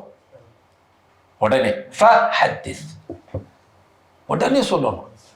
10 வருஷம் கழிச்சு சொல்லிக்கலாம், நான் வந்து வாழ்க்கைக்கு தேவையானதான் சம்பாரிச்சிட்டு செட்டில் ஆன பிறகு 55-60 வயசுல நம்ம வந்து சொல்றேன் அப்படி எல்லாம் சொல்லலை. ஃபஹத்திஸ், இப்போ சொல்லு. அப்போ நம்ம வந்து கேட்டுக்க வேண்டிய கேள்வி இதுதான். அல்லாஹ் நமக்கு நேர்வழியை கொடுத்தாங்களா? நம்ம ஷிர்க்கை விட்டு வெளியே வந்து தௌஹீதுக்கு வந்தோமா? பிதத்தை விட்டு வெளியே வந்து சுன்னத்துக்கு வந்த நபி வழிக்கு வந்தோமா? இந்த அருட்கொடைக்கு நன்றி உடையவராக நம்ம இருக்கிறோமா? நன்றி உடையா இருக்கிறதுனுடைய அடையாளம் என்ன? இந்த நேர்வழி மற்ற மக்களுக்கு போய் சேரணும். அப்போ நம் வழியாக தாவா அப்படிங்கிறது நடக்கணும். ஒன்று தாவா செய்கிற கல்வி நமக்கு இருந்து நம்மளே போய் இறங்கி தாவா செய்யணும், அல்லது அந்த கல்வி இல்லைன்னா கல்வியை கற்றுக்கொள்வதற்கான முயற்சி எடுக்கணும். அதே நேரத்தில் கல்வியுடைய தாவா செய்யும் போது அவங்களுக்கு உறுதுணையாக நிற்கணும். அப்போ நம்ம என்ன செய்கிறோம்? ஒன்று, என்கிட்ட அந்த கல்வி இருக்குது, அப்போ நான் தாவா செய்கிறேன், இறங்கி தாவா செய்யணும். கல்வி இல்லை, அப்போ 2 விஷயங்களை செய்யணும். ஒன்று, கல்வி கற்றுக்க ஆரம்பிச்சிடணும். ரெண்டாவது, யார் கல்வியோட தாவா செய்கிறாங்களோ அவங்க கூட சேர்ந்து ஒத்துழைக்கணும். இப்போ இதில் நம்ம எதை செஞ்சுக்கிட்டு இருக்கிறோம்? இந்த ஆயத்தில் இன்னொரு விஷயம் கவனிங்க. நீங்க அனாதையா இருந்தீங்க, உங்களுக்கு ஆதரவையும் அரவணைப்பையும் ஏற்படுத்தி கொடுத்தோம் அப்படின்னு அல்லாஹ் சொல்றாங்க. உங்கள்ட்ட அனாதைகள் வந்தா நீங்க கடுமையா நடந்துடாதீங்க. நீங்க பொருளாதார தேவையுடையவங்களா இருந்தீங்க, உங்களை தன்னிறைவு பெற்ற செல்வந்தராக அல்லாஹ் ஆக்கி வச்சாங்க. உங்ககிட்ட யாரும் பொருளாதாரத்தை கேட்டு வந்தா நீங்க வந்து அவங்கள்ட்ட கடுகடுப்பா நடந்து விரட்டிடாதீங்க, விருண்டு ஓடுற மாதிரி செஞ்சிடாதீங்க அப்படின்னு அல்லாஹ் சொல்லிட்டாங்க. ஆனால் நேர்வழி பற்றி அல்லாஹ் பேசும்போது என்ன வார்த்தையை பயன்படுத்துகிறாங்கன்னு கவனி. உங்களுக்கு நேர்வழி எதுவும் தெரியாமல் இருந்துச்சு, உங்களுக்கு அல்லாஹ் நேர்வழியை கொடுத்தாங்க. அப்போது நீங்கள் என்ன செய்யணும்? வஅம்மா பிநிஅமதி ரப்பிக ஃபஹத்திஸ். இந்த இடத்துல அல்லாஹ் பயன்படுத்துவாங்க நிஅமத். அனாதையாக இருந்து ஆதரவு ஏற்படுத்தி கொடுத்தாங்களே அதை அல்லாஹ் நியமத் என்று சொல்லலை. பொருளாதார தேவை இருந்து அல்லாஹ் வந்து அவங்களை தன்னிறைவு பெற்ற செல்வந்தர் ஆக்கி வச்சாங்களே அதை அல்லாஹ் நியமத் என்று சொல்லலை. மாறாக அல்லாஹ் நிஅமத் என்று எதை சொல்றாங்க? இந்த ஹிதாயத் நேர்வழியை தான் சொல்றாங்க. இப்ப நம்முடைய தலைப்புக்கு இங்கேதான் வரோம். என்னது, என்ன தலைப்பு நீ கொடுத்துருக்குறாங்க? இஸ்லாமும் ஏழ்மையும். இஸ்லாம் ஏழ்மை தலைப்பு வச்சுக்கிட்டு வந்துஹா லைலி பத்தி பேசிட்டு இருக்கீங்களே அப்படின்னு கேட்கலாம். நேராக இங்கே வந்துட்டோமா? நபி ஸல்லல்லாஹு அலைஹி வஸல்லம் வந்து தேவையுடையவங்களா தான் இருந்தாங்க. அல்லாஹ் அவங்கள வந்து தன்னிறைவு பெற்ற செல்வந்தர் ஆக்கினாங்க. அப்போ நீங்கள் என்ன செய்யணும்னு சொல்லும்போது நீங்கள் வந்து கேட்டு வர்றவங்கள விருந்தோட செஞ்சிடாதீங்கலாம் சொல்லிட்டாங்க. ஆனால் அல்லாஹ் அதை நியமத் என்று சொல்லவில்லை. பொதுவாக முஸ்லீம் மக்கள்கிட்ட போய் அல்லாஹ்வுடைய அருட்கொடை உங்களுக்கு இருக்குதானா? ஆமாங்க, நான் வந்து நல்லா சம்பாரிச்சிட்டேன், நகையெல்லாம் வாங்கிட்டேன், வீடு கட்டிட்டேன், பிள்ளைங்கள்லாம் நல்ல விதமாக கல்யாணம் பண்ணி கொடுத்துட்டேன், 4 இடம் வாங்கி போட்டிருக்கிறேன், வாடகைக்கு வீடு கட்டி வச்சிருக்கிறேன், கேஷ் நிறையா வச்சிருக்கிறேன், இதெல்லாம் அருட்கொடை அப்படின்னு போட்டிருப்பாங்க இல்லையா? வீட்டு வாசலில் கூட பார்க்கலாம் நிறைய வீடுகள் ஹாதா மின் ஃபத்லி ரப்பி, இது என்னுடைய ரப்பினுடைய நேரடி அருட்கொடை அப்படின்லாம் இது வச்சிருப்பாங்க. அருட்கொடைன்னு வந்தோடனே மக்களுக்கு எதெல்லாம் ஞாபகம் வருது? பொருளாதாரம் தான் ஞாபகம் வருது. ஆனால் ரசூலுல்லாஹ்வுக்கு பொருளாதாரத்தை கொடுத்து அதுவும் தன்னிறைவு பெற்ற செல்வந்தராக ஆக்கினதை அல்லாஹ் அருட்கொடைன்னு சொல்லவே இல்லை. மாறாக அல்லாஹ் எதை அருட்கொடை என்று சொன்னார்கள்? இந்த ஹிதாயத்தை தான் சொன்னான். அப்போ அல்லாஹ்வுடைய பார்வையில் நிஅமத் அருட்கொடை என்பது எது? பணக்காரனாவது இல்லை. அல்லாஹ்வுடைய பார்வையில் அருட்கொடை என்பது நேர்வழி. இந்த நேர்வழியை பெறுதல் தான் அருட்கொடை. அதை முதல்ல ஞாபகத்தில் வச்சுக்கணும். அப்போ அல்லாஹ் கிட்ட அருட்கொடைங்கிறது எது? உங்கள்கிட்ட அல்லாவுடைய அருட்கொடை இருக்குதா அப்படின்னு கேட்டா, ஒரு பணக்காரராக இருந்தாலும் அவர் அல்லது ஏழையாக இருந்தாலும் அவர்கிட்ட நேர்வழி இருந்துச்சுன்னா அவர்கிட்ட அல்லாவுடைய அருட்கொடை இருக்குது.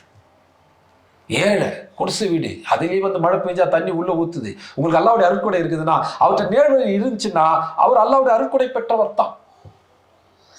பெரிய பங்களால இருக்கிறார், பேலஸ் கட்டி வச்சிருக்கிறார், ஆனா அவர்கிட்ட நேர்வழி இல்லை. அப்ப அவர்கிட்ட அல்லாவுடைய அருட்கொடை இருக்கா? இல்லை. இந்த நேர்வழி தான் அருட்கொடை. இந்த இடத்துல மட்டும் அல்லாஹ் சொல்ல, குர்ஆன்ல வெவ்வேறு இடங்கள்ல சொல்றாங்க.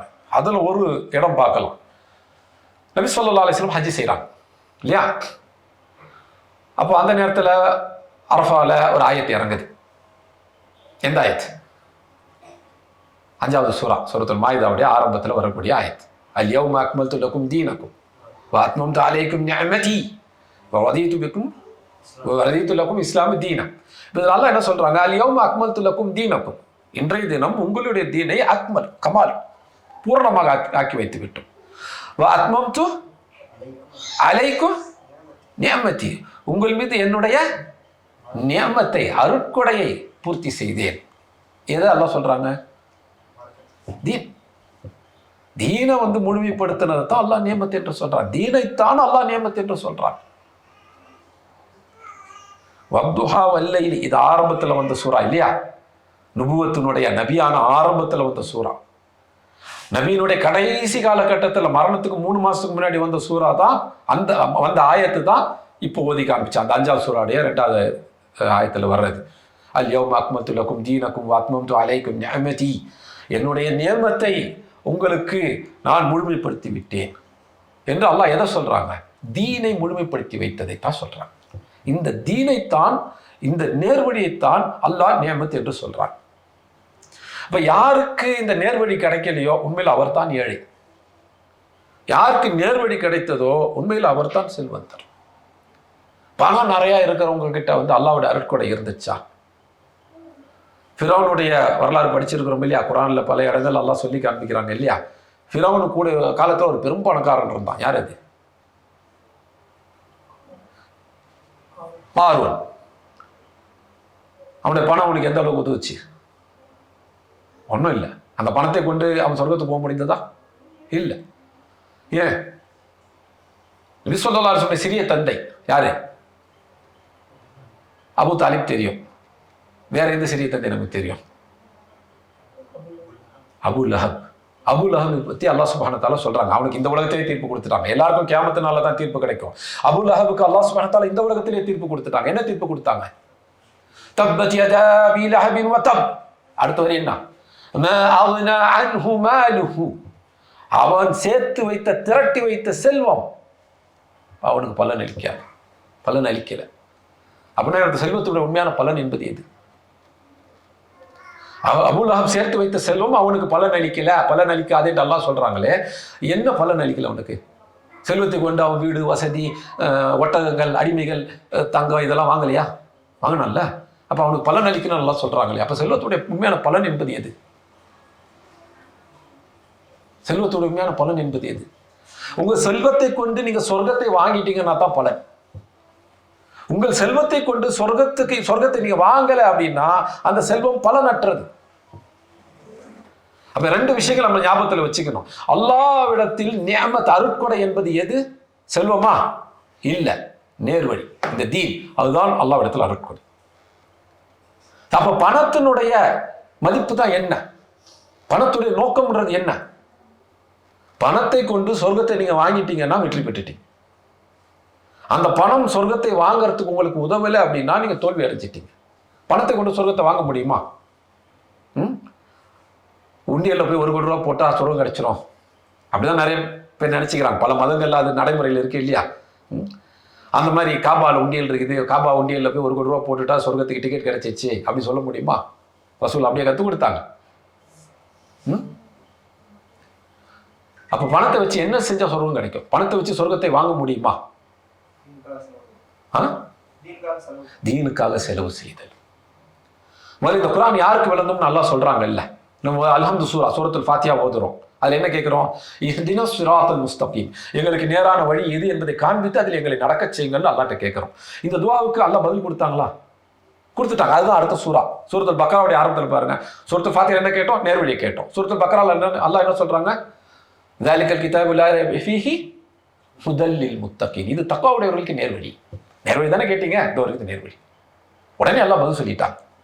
ஆனால் அது யார் எடுத்துக்குவாங்க? தக்வாவுடையவன். தக்வாவுடையவன் யாரு? அல்லாஹ் தொடர்ந்து சொல்றாங்க, அல்லதீன தக்வாவுடைய, அவங்க யாருன்னா யுமினூன பில் கைபி, மறைவானவற்றின் மீது ஈமான் கொள்வார்கள். அடுத்தது வயுகீமூன ஸலாத், தொழுகை நிலைநாட்டுவார்கள். அதுக்கு அடுத்தது வமிம்மா ரஸக்னாஹும் யுன்ஃபிகூன், என்ன அர்த்தம்? நாம் எதை அவங்களுக்கு ரிஸ்காக கொடுத்தோமோ அதை அவங்க செலவு செய்வாங்க அல்லாஹ்வுடைய வழியில். அப்ப தக்வாவுடைய அடையாளம் என்ன? அல்லாஹ் ரிஸ்காக எதை கொடுத்தாங்களோ அதை அல்லாஹ்வுடைய வழியில் செலவு செய்தல். அல்லாஹ் நம்மகிட்ட இருக்கிற செல்வம் எல்லாம் அல்லாஹ் ரிஸ்காக கொடுத்தது தான். சில பேர் சொல்லுவாங்க, நான் சம்பாரிச்ச செல்வம், எனக்கு அப்பம் பாட்டம் விட்டுட்டு போல, நான் உழைச்சி நான் சம்பாரிச்சது. உங்களை மாதிரி லட்சக்கணக்கான கோடிக்கான பேர் உழைக்கிறாங்க, ஏன் அவங்களுக்குலாம் செல்வம் வரல? உங்களுக்கு மட்டும் எப்படி வந்துச்சு? உங்களுக்கு கொடுக்கணும் நல்லா, அதனால உங்களுக்கு வந்துச்சு. இப்போ என்ன உழைப்பு போட்டாலும் அல்லாஹ் நாடினால தவிர ஒருத்தருக்கு வந்து செல்வங்கிறது வரப்போகிறது. அதுக்காக உழைக்காம இருந்துடக்கூடாதுன்னு சொல்லலை, உழைக்கணும். ஆனால் உழைப்பின் மூலமாக மட்டுமேலாம் வராது. அல்லாஹ் யாருக்கு எவ்வளோ உண்டு நாடுறாங்களோ அவ்வளோதான் வரும். அப்போ உங்கள்கிட்ட வந்த செல்வங்கிறது அல்லாஹ் உங்களுக்கு கொடுத்தது. அல்லாஹ் கொடுத்த செல்வத்தை என்ன செய்யணும்? அல்லாஹ் ரிஸ்காக எதை உங்களுக்கு கொடுத்தாங்களோ அதை யுன்ஃபிகூன், அதை செலவு செய்யணும். என்ன செலவு? அல்லாஹ் சொன்ன வழியில் செலவு செய்யணும். அதுதான் தக்வாவுடையவங்களுடைய அடையாளம். அப்படி செஞ்சீங்கன்னா இந்த குர்ஆன் உங்களுக்கு நேர்வழி காட்டும். குர்ஆன்லேருந்து நேர்வழி எதுங்கிறத நீங்கள் கற்றுக்குவீங்க, பெற்றுக்கொள்வீங்க. அப்போ இங்கே நம்ம கவனிக்க வேண்டிய விஷயம், சூரத்து துஹாவுடைய பின்னணியில் கவனிக்க வேண்டிய விஷயம் 2 விஷயங்கள். ஒன்று, அல்லாஹ்விடத்தில் நியமத் என்பது எது? அருட்கொடை என்பது எது? பணமா? எது? நேர்வழித்தான் அருட்கொடை. இப்போ அல்லாஹ்வுடைய அருட்கொடை உங்களுக்கு நியமத் இருக்குதான்னு கேட்டால் என்ன சொல்லணும்? எனக்கு இஸ்லாம் இருக்குது, அல்லாஹ்வுடைய நியமத் இருக்கத்தான் செய்யுது.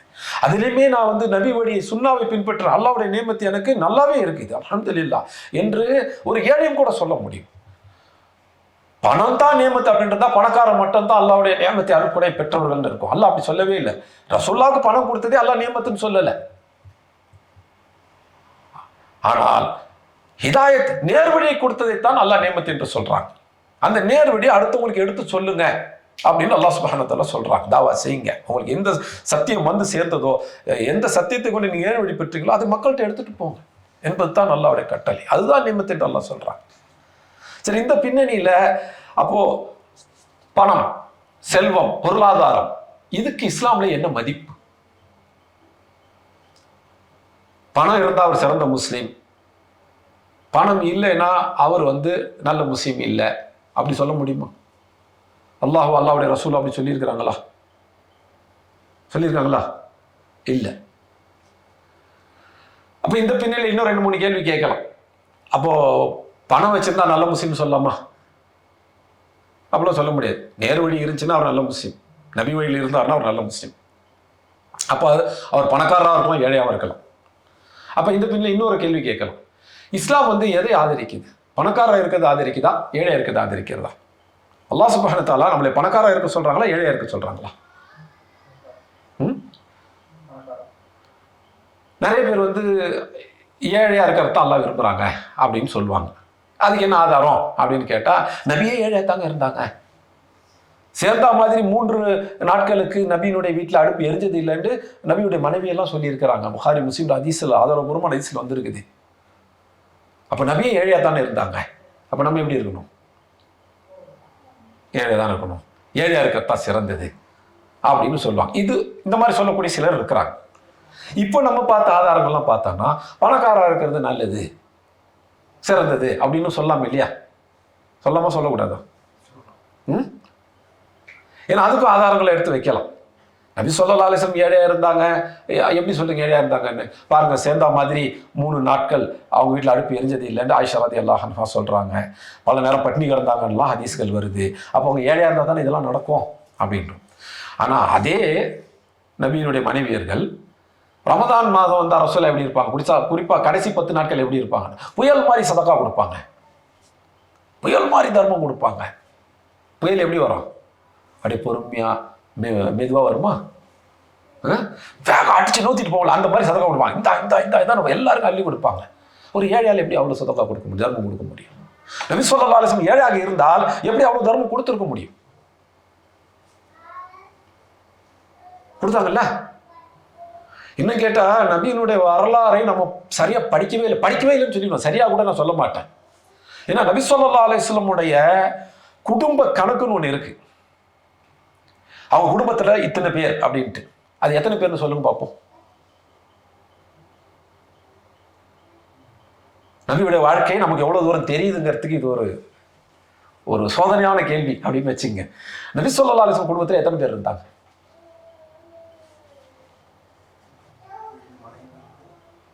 நபியுடைய மனைவி எத்தனை பேர்? 11 பேர். ஹதீஜா ரலியல்லாஹு அன்ஹா மௌத் ஆயிட்டாங்க. அதுக்கு பிறகுதான் 10 திருமணங்கள் நடந்துச்சு. அப்போ 10 மனைவியர்.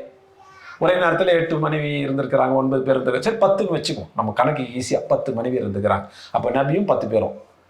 இதுல எந்த மனைவி மூலமாவது புள்ள பிறந்தாங்களா? இல்லை. கடைசி காலத்தில் அவங்களுக்கு இப்ராஹிம் ஒரு புள்ள பிறந்தாங்க. அது அவங்களுடைய மில்குல் யமீன், வலதுகரம் சொந்தமாக்கி கொண்ட பெண், அவங்க மூலமா பிறந்தது. அந்த பெண் மாரியா. அவங்க எகிப்திலேருந்து அவங்களுக்கு அன்பளிப்பாக கொடுக்கப்பட்டவங்க, ரசூலுல்லாவுக்கு அன்பளிப்பாக கொடுக்கப்பட்டவங்க. அவங்க மூலமா ஒரு பெண். சரி, அவங்களையும் குடும்பத்தில் சேர்த்தா 11 பேர் ஆச்சு. இப்ராஹிம் சின்ன வயசுலேயே மொத்தா போயிட்டாங்க. அவங்க உயிரோடு இருக்கும்போது அது சேர்த்தா 12 பேர் ஆயிடுச்சு. அப்போ நபி ஸல்லல்லாஹு அலைஹி வஸல்லம் குடும்பத்தில் எத்தனை பேர்? மனைவி மில்குல் யமீன், அந்த ஒரு பிள்ளை சேர்த்தா 12 பேர். ஹதீஜா ரலியல்லாஹு அன்ஹா மூலமா 4 பெண் பிள்ளைகள் உண்டு. யார் யாரு? ஜைனப், ருக்கையா, உம் குல்சூம், ஃபாத்திமா. இதுல ஜைனப்லாம் ஆரம்பத்தில் மூத்தா போயிட்டாங்க. ரசூலுல்லாவுடைய கடைசி ஒரு 5 வருடத்துல பார்த்தீங்கன்னா முதல் 3 பிள்ளைகள் இல்லை. 2வது பெண் அவங்கள யாருக்கு ரசூலுல்லாஹ் நிக்காஹ் செஞ்சு வச்சாங்க? உஸ்மான் ரலியல்லாஹு அன்ஹுக்கு. பத்ரு போற அன்னைக்கு தான் அவங்க மூத்தா போறாங்க, ருக்கையா. அப்போ ரசூலுல்லாஹ் என்ன செய்யறாங்க? தன்னுடைய 3வது பெண்ணை உஸ்மான் ரலியல்லாஹு அன்ஹுக்கு நிக்காஹ் செஞ்சு வைக்கிறாங்க, உம்மு குல்சூம். அவங்களும் கூட ரசூலுல்லாஹ் உயிரோடு இருக்கும்போது மூத்தா போயிட்டாங்க. இப்போ ஃபாத்திமா அவங்க யாரை நிக்காஹ் செஞ்சுக்கிட்டாங்க? அலி ரலியல்லாஹு அன்ஹு. இப்போ ஃபாத்திமா ரசூலுல்லாஹ்வுடைய குடும்பம் எத்தனை பேர் ஆச்சு? ஒரு 13 பேர்னு வச்சுக்குவோம். இப்போ அலி ரலியல்லாஹு அன்ஹு அந்த லிஸ்ட்டில் வருவாங்களா? வருவாங்கன்னு வச்சுப்போம் ஒரு பேச்சுக்கு. 14 பேர் ஆச்சு. அவங்களுக்கு எத்தனை பிள்ளைங்க? ஹசன், ஹுசைன். சரி, இதெல்லாம் டோட்டலாக சேர்த்து எவ்வளோ வருது? 15-16 பேர் வருது. இத்தனை பேருக்கும் ரசூலுல்லாஹ் செலவு பண்ணணும், அப்படியா? அப்போ ரசூலுல்லாஹ் குடும்பத்தில் எத்தனை பேர் இருந்தாங்க? ரசூலுல்லாஹி ஸல்லல்லாஹு அலைஹி வஸல்லம் கடைசி காலகட்டத்தை கணக்கு விடுங்க. ஏன்னா அவங்க குடும்ப செலவுகளை பார்ப்பதற்காக ஒரு குறிப்பிட்ட நபித்தோழரை அவங்க நியமிச்சிருந்தாங்க. நபி ஸல்லல்லாஹு அலைஹி வஸல்லமுக்கு பணம் வரும்போதெல்லாம் அது தங்க காசா, வெள்ளி காசா வரலாம், ஒட்டகமா வரலாம், ஆடா வரலாம், அல்லது கோதுமையா வரலாம், பார்லியா வரலாம், பேரிச்சம்பழமா வரலாம். எதுவாக வந்தாலும் அதை அந்த நபித்தோழர்கிட்ட ரசூலுல்லாஹ் கொடுத்துருவாங்க. அதை வச்சுட்டு அந்த நபித்தோழர் ரசூலுல்லாஹ் வீட்டு செலவெல்லாம் பார்ப்பாங்க. அது நம்முடைய ஹதீஸ் நூல்களையும் சீரா நூல்களையும் இருக்கு. அந்த பட்டியல் எடுத்து பார்த்தோம்னா ரசூலுல்லாஹி ஸல்லல்லாஹு அலைஹி வஸல்லம் குடும்பத்து நபர்களுடைய எண்ணிக்கை எவ்வளவு வருது தெரியுமா? 45 பேருக்கு மேல் வருது. 45 பேருக்கு ரசூலுல்லாஹ் செலவு பண்ணி இருக்கிறாங்க ஒவ்வொரு நாளும். அப்ப ரசூலுல்லாஹ் ஏழையா பணக்காரரா? அப்போ ரசூலுல்லாஹ் பட்னி கிடந்தாங்கன்னா வருது, அந்த ஹதீஸ்ல எப்படி எடுத்துக்கிறது? ரசூலுல்லாஹ் சதகா கொடுத்தாங்கன்னு வருது, அந்த ஹதீஸோட சேர்த்து எடுத்துக்கணும். அவங்களுக்கு பணம் நிறைய இருக்குது, அந்த பணத்தை எல்லாம் அவங்க தர்மம் செஞ்சிடறாங்க, தர்மம் செஞ்சுட்டு பட்னி கிடக்குறாங்க. அப்ப இது என்னன்னு சொல்லுவோம்? ஏழ்மைன்னு சொல்லுவோமா, எளிமைன்னு சொல்லுவோமா? எளிமை தான். இது பாவர்ட்டியா, சிம்பிளிசிட்டியா? சிம்பிளிசிட்டி தான். எளிமையான வாழ்க்கையை அவர்கள் தேர்ந்தெடுத்துக் கொண்டார்கள். அவங்க நினைச்சா வசதியான வாழ்க்கையை தேர்ந்தெடுத்துக்கலாம். வசதியான வாழ்க்கை வாழ்வதற்குரிய பொருளாதாரம் அவங்களுக்கு இருந்தது. அல்லாஹ் தான் சொல்றாங்களே, வதுஹாலே அல்லாஹ் சொல்லிட்டாங்கல்ல. என்ன சொன்னாங்க? வஜதக ஆயிலன் ஃபஅக்னா. அல்லாஹ் சொல்லிட்டாங்கல்ல, ஃபஅக்னா, உங்களை தன்னிறை பெற்ற செல்வந்தர் ஆக்கிட்டோன்னு சொல்லிட்டாங்க இல்லையா? அதுக்கப்புறம் ரசூலுல்லாஹ் ஏழையானாங்களா? அல்லாஹ் அவங்களை தன்னுரை பெற்ற செல்வந்தர் ஆக்கிட்ட பிறகு ரசூலுல்லாஹ் ஏழை ஆயிருப்பாங்களா? ஆயிருக்க மாட்டாங்க. அதுதான் ஹதீஸை தனித்தனியாக பார்க்கக்கூடாது. ஒரு தலைப்பு எடுக்கிறோம்னா அது சம்மந்தப்பட்ட எல்லாத்தையும் சேர்த்து வச்சு பார்த்தா தான் உண்மையில என்ன நடந்தது, இதுல நபி வழி என்ன அப்படிங்கிறது நமக்கு புரியும். அப்ப நபி ஸல்லல்லாஹு அலைஹி வஸல்லம் ஏழையா? இல்ல. பணக்காரங்களா? ஆமா. அப்புறம் எப்படி பட்டினி கிடந்தாங்க? உதவி தர்மம் செலவு பண்ணிட்டாங்களா? இல்ல. தர்மம் செய்தார்கள். எந்த அளவுக்கு செஞ்சாங்க? அல்லாஹ் தான் சொல்லிட்டாங்க. இல்ல என்ன சொல்லிட்டாங்க? உங்ககிட்ட ஒருத்தர் கேட்டு வந்தா அவர்கிட்ட அவர் விரட்டிடாதீங்க அப்படின்னு சொல்லும் போது ரசூலுல்லாஹ் என்ன செய்யறாங்க? விரட்டாம இருக்க மட்டும் இல்ல, கேட்டு வந்தா கொடுத்துறாங்க, கேட்டு வந்தா கொடுத்துறாங்க, கேட்டு வந்தா கொடுத்துறாங்க. அதுதான் வருது ரமதான் மாசம், குறிப்பா அதனுடைய கடைசி வந்துச்சுன்னா புயல் மாதிரி ரசூலுல்லாஹ் தர்மம் கொடுப்பாங்க அப்படின்றது. அப்ப ரசூலுல்லாஹி ஸல்லல்லாஹு அலைஹி வஸல்லம் ஏழையா அப்படின்னு கேட்டா இல்ல. பணக்காரரா? நம்ம நிச்சயம் பணக்காரர் தான். அல்லாவே அவங்க அதனா என்று சொல்லிட்டாங்க, தன்னிறை பெற்ற சொல்லிட்டாங்க. ரொம்ப பெரிய பணக்காரர் இல்லாம இருக்கு, ஆனா பணக்காரர் தான். ஆனா எந்த விதமான வாழ்க்கையை அவங்க தேர்ந்தெடுத்துக்கிட்டாங்க? எளிமையான வாழ்க்கை. இப்ப இதுல ஒரே ஒரு கேள்வி கேட்டு இந்த தலைப்பையே முடிச்சிடலாம் இன்ஷா அல்லாஹ். அப்ப நாம எப்படி இருக்கணும்? ஏழையா இருக்கணுமா பணக்காரா இருக்கணுமா? பணக்காரர் இருக்கிறதுக்கு முயற்சி. சரி, அல்லாஹ் நமக்கு செல்வத்தை கொடுக்கணும் முடிவு பண்ணிட்டாங்கன்னா தான் நம்ம பணக்காரர் ஆக முடியும். நம்ம முயற்சியானால மட்டுமே ஆக முடியும். ஆனால் முயற்சி எடுக்கணும். சரி, முயற்சி எடுக்கிறோம். அல்லாஹ் நமக்கு செல்வத்தை நாடிட்டாங்க, செல்வம் வந்துருச்சு, எப்படி வாழணும்? நான் காட்டுறேன் யாருன்ட்டு. அன்னைக்கு அந்த கல்யாணத்தில் ஒன்று மதிக்கல இல்லை, இன்னைக்கு போய் இறங்குறோம் பாரு, நான் BMW காரில் இறங்குறோம் பாரு. அவன் நகையை காமிச்சு அன்னைக்கு பெருமை அடிச்சு என்னை அவமானப்படுத்தினால இன்னைக்கு போட்டு பாரு கையில், இங்கே இது வரைக்கும் நான் வளையல் போடுறோம் பாரு. என்ன 10 பவுன் காசு மாலை நான் போட்டு போறேன் பாரு, 30 பவுன்ல காசு மாலை. இந்த 10 விரல் 10 மோதிரம் போடுறோம் பாரு, வயிற கையில் வச்சு போடுறோம் பாரு, இடுப்புல ஒட்டியானம் போடுறோம் பாரு, வயிறு வச்சு போடுறோம் பாரு. இப்படி வாழணுமா? ஆம்பளைங்களும் கூட, இது பொம்பளைங்க மட்டும் இல்லை, ஆம்பளைங்களும் நகை போடுறதெல்லாம் பண்ணத்தான் செய்யறாங்க. ஆம்பளைங்க வேற விதமா பெருமை அடிப்பாங்க இல்ல. என் வீடை பாரு, வீட்டில் கார்பெட்டை பாரு, நீ காலை வைக்கிறதே அது எப்படி எந்த மாதிரி இருக்குது பாரு, நீ உட்கார்ற சோஃபாவை பாரு, என் டிவி பாரு, டிவி இவ்வளோ பெருசு. என்னான்னு கேட்டா வசதி வந்துச்சுன்னு காட்டுறாங்க. வசதி வந்துச்சுன்னா எப்படி காட்டணும்? வசதி வந்துச்சுன்னா நீ கொடுக்குற தர்மம் அதிகமாகணும், அதுதான் வசதி வந்தது காட்டுறது. 1 லட்சத்தில் இருக்குதா, பல ஆயிரங்கள்ல சதக்கா கொடு, தர்மம் கொடு. கோடியில் இருக்குதா, லட்சத்துல தர்மம் கொடு. நீ கோடியில் வச்சுக்கிட்டு 5000 ரூபாய் கொடுத்து சக்காத் கொடுத்துட்டேன்னு சொல்லாது. அல்லாஹ் உனக்கு செல்வத்தை அதிகமா கொடுக்கும் போது நீ தர்மத்தை அதிகமா கொடுக்கணும். அதுதான் நமக்கு அல்லாஹ் சொல்றது. அல்லாஹ் செல்வத்தை நமக்கு அதிகமாக கொடுக்கும் போது நாம தர்மத்தை அதிகமா கொடுக்கணும், பெருமையை அதிகமா அடிக்க கூடாது. இது முதல் விஷயம். அப்ப அல்லாஹ் நமக்கு செல்வத்தை கொடுத்தா நம்ம என்ன செய்யணும்? பெருமை அதிகமாக்கிக்கணுமா? தர்மத்தை அதிகமாக்கணும் இல்லையா? அல்லாஹ் முன்னாடி பணிவை காட்டணும், மக்கள்கிட்டையுமே பணிவா நடந்துக்கணும், தர்மத்தை அதிகமா கொடுக்கணும். அது கூட நான் கொடுக்குறேன்னு சொல்லிட்டு கொடுக்க கூடாது. ரசூலுல்லாஹ் என்ன சொல்றாங்க? வலது கை கொடுக்கறது இடது கைக்கு தெரியாத மாதிரி கொடுக்கணும். யார் பெற்றுக்கொள்றாங்களோ அவங்களுடைய மானம் கண்ணியம் காப்பாற்றப்படணும். நான் கொடுக்குறேன்னு போட்டோ பிடிச்சி ஃபேஸ்புக்ல இன்ஸ்டாகிராம்ல போடுறது இல்லை, அது தற்பெருமை, அதுக்கு பேர் தர்மம் கிடையாது, அது அதர்மம், அநியாயம். அவங்களுடைய மானத்தை கண்ணியத்தை காப்பாத்திட்டு கொடுக்கறது தான் அல்லாஹ் சுப்ஹானஹு வ தஆலா நமக்கு சொல்றது. அப்போ முதல் விஷயம், ஏழையா இருக்கணுமா பணக்காரமா இருக்கணும்னா பணக்காரருக்கு சிறந்தது. அதுக்காக பணக்கார ஆறுதான் நம்ம முடிவெடுத்த முடியாது, முயற்சி தான் நம்ம எடுக்கலாம். பணக்கார ஆறுமா இல்லையாங்கிறது அல்லாஹ் முடிவெடுக்கணும். அப்ப அல்லாஹ் நமக்கு செல்வத்தை கொடுத்துட்டாங்க, என்ன செய்யணும்? இது 2வது கேள்வி. முதல்ல ஏழையா இருக்கணுமா பணக்காரமா, எது சிறந்தது? ஏழையா இருக்கிறத விட பணக்காரா இருக்கிறது சிறந்தது தான். ஏன்? பணக்காரா இருந்தாக்க கூடுதல் வணக்கங்களை செய்யலாம். என்ன கூடுதல் வணக்கங்கள்? கடமையாக்கப்பட்ட தர்மமான ஜக்காத்தை கொடுக்கலாம், நாமளா முன் செய்யக்கூடிய தர்மமான சதக்காவை கொடுக்கலாம். இதெல்லாம் காசு இருந்தாதான் கொடுக்க முடியும். ஜக்காத் என்ற இபாதத்தை செய்யணும், சதக்கா என்ற இபாதத்தை செய்யணும் அப்படின்னா காசு இருந்தா மட்டும்தான். பணம் இல்லாதவர்கள் ஜக்காத் கொடுக்க முடியாது. அந்த பணமும் கூட 12 மாசம் கையில இருந்தா தான் ஜக்காத் கொடுக்க முடியும் நிறைய விஷயங்களுக்கு இல்லையா? தங்கெல்லாம் செஞ்சுனா வந்தவொடனே சக்காத்து கொடுக்க முடியுமா? 12 மாசம் தொடர்ச்சியா கையில் இருக்கணும் இல்ல? அதுவும் குறைஞ்சபட்சம் ஒரு 10.25 பவுனாவது இருக்கணும் இல்ல? 1 பவுன் 2 பவுன் வச்சிருந்தா சக்காத்து கொடுக்க முடியுமா? அப்போ அல்லாஹ் சுப்ஹானஹு வ தஆலா பணத்தை சம்பாதிக்கிறது, பணத்தை சேர்த்து வைக்கிறதெல்லாம் தப்புன்னு சொல்லலை. பணத்தை சம்பாதிச்சு பணத்தை நீங்க சேர்த்து வச்சாதான் அதுல இருந்து ஜக்காத் எடுத்து கொடுக்க முடியும். அப்ப ஜக்காத் என்ற இபாதத்தை செய்யணும், அந்த வணக்க வழிபாடை செய்யணும் அப்படின்னா பணம் இருக்கணும். பணம் இல்லாதவர்கள் ஜக்காத் கொடுக்க முடியாது.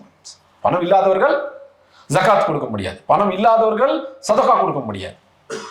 அந்த ஒரு குறிப்பிட்ட இபாதத்தை செய்யணும்னா பணம் வேணும் இல்லையா? அப்போ பணத்தை தேடணுமா தேடக்கூடாதா? பணத்தை தேடணும். எப்படி தேடணும்? அல்லாஹ்வை மறந்துட்டு தேடணுமா? அல்லாஹ் நமக்கு கொடுத்த கடமைகளை விட்டுட்டு தேடணுமா? அது அல்லாஹ் எப்படி சொல்றாங்க? அல்ஹாகுமுத் தகாசுர் ஹத்தா ஜுர்துமுல் மகாபிர்.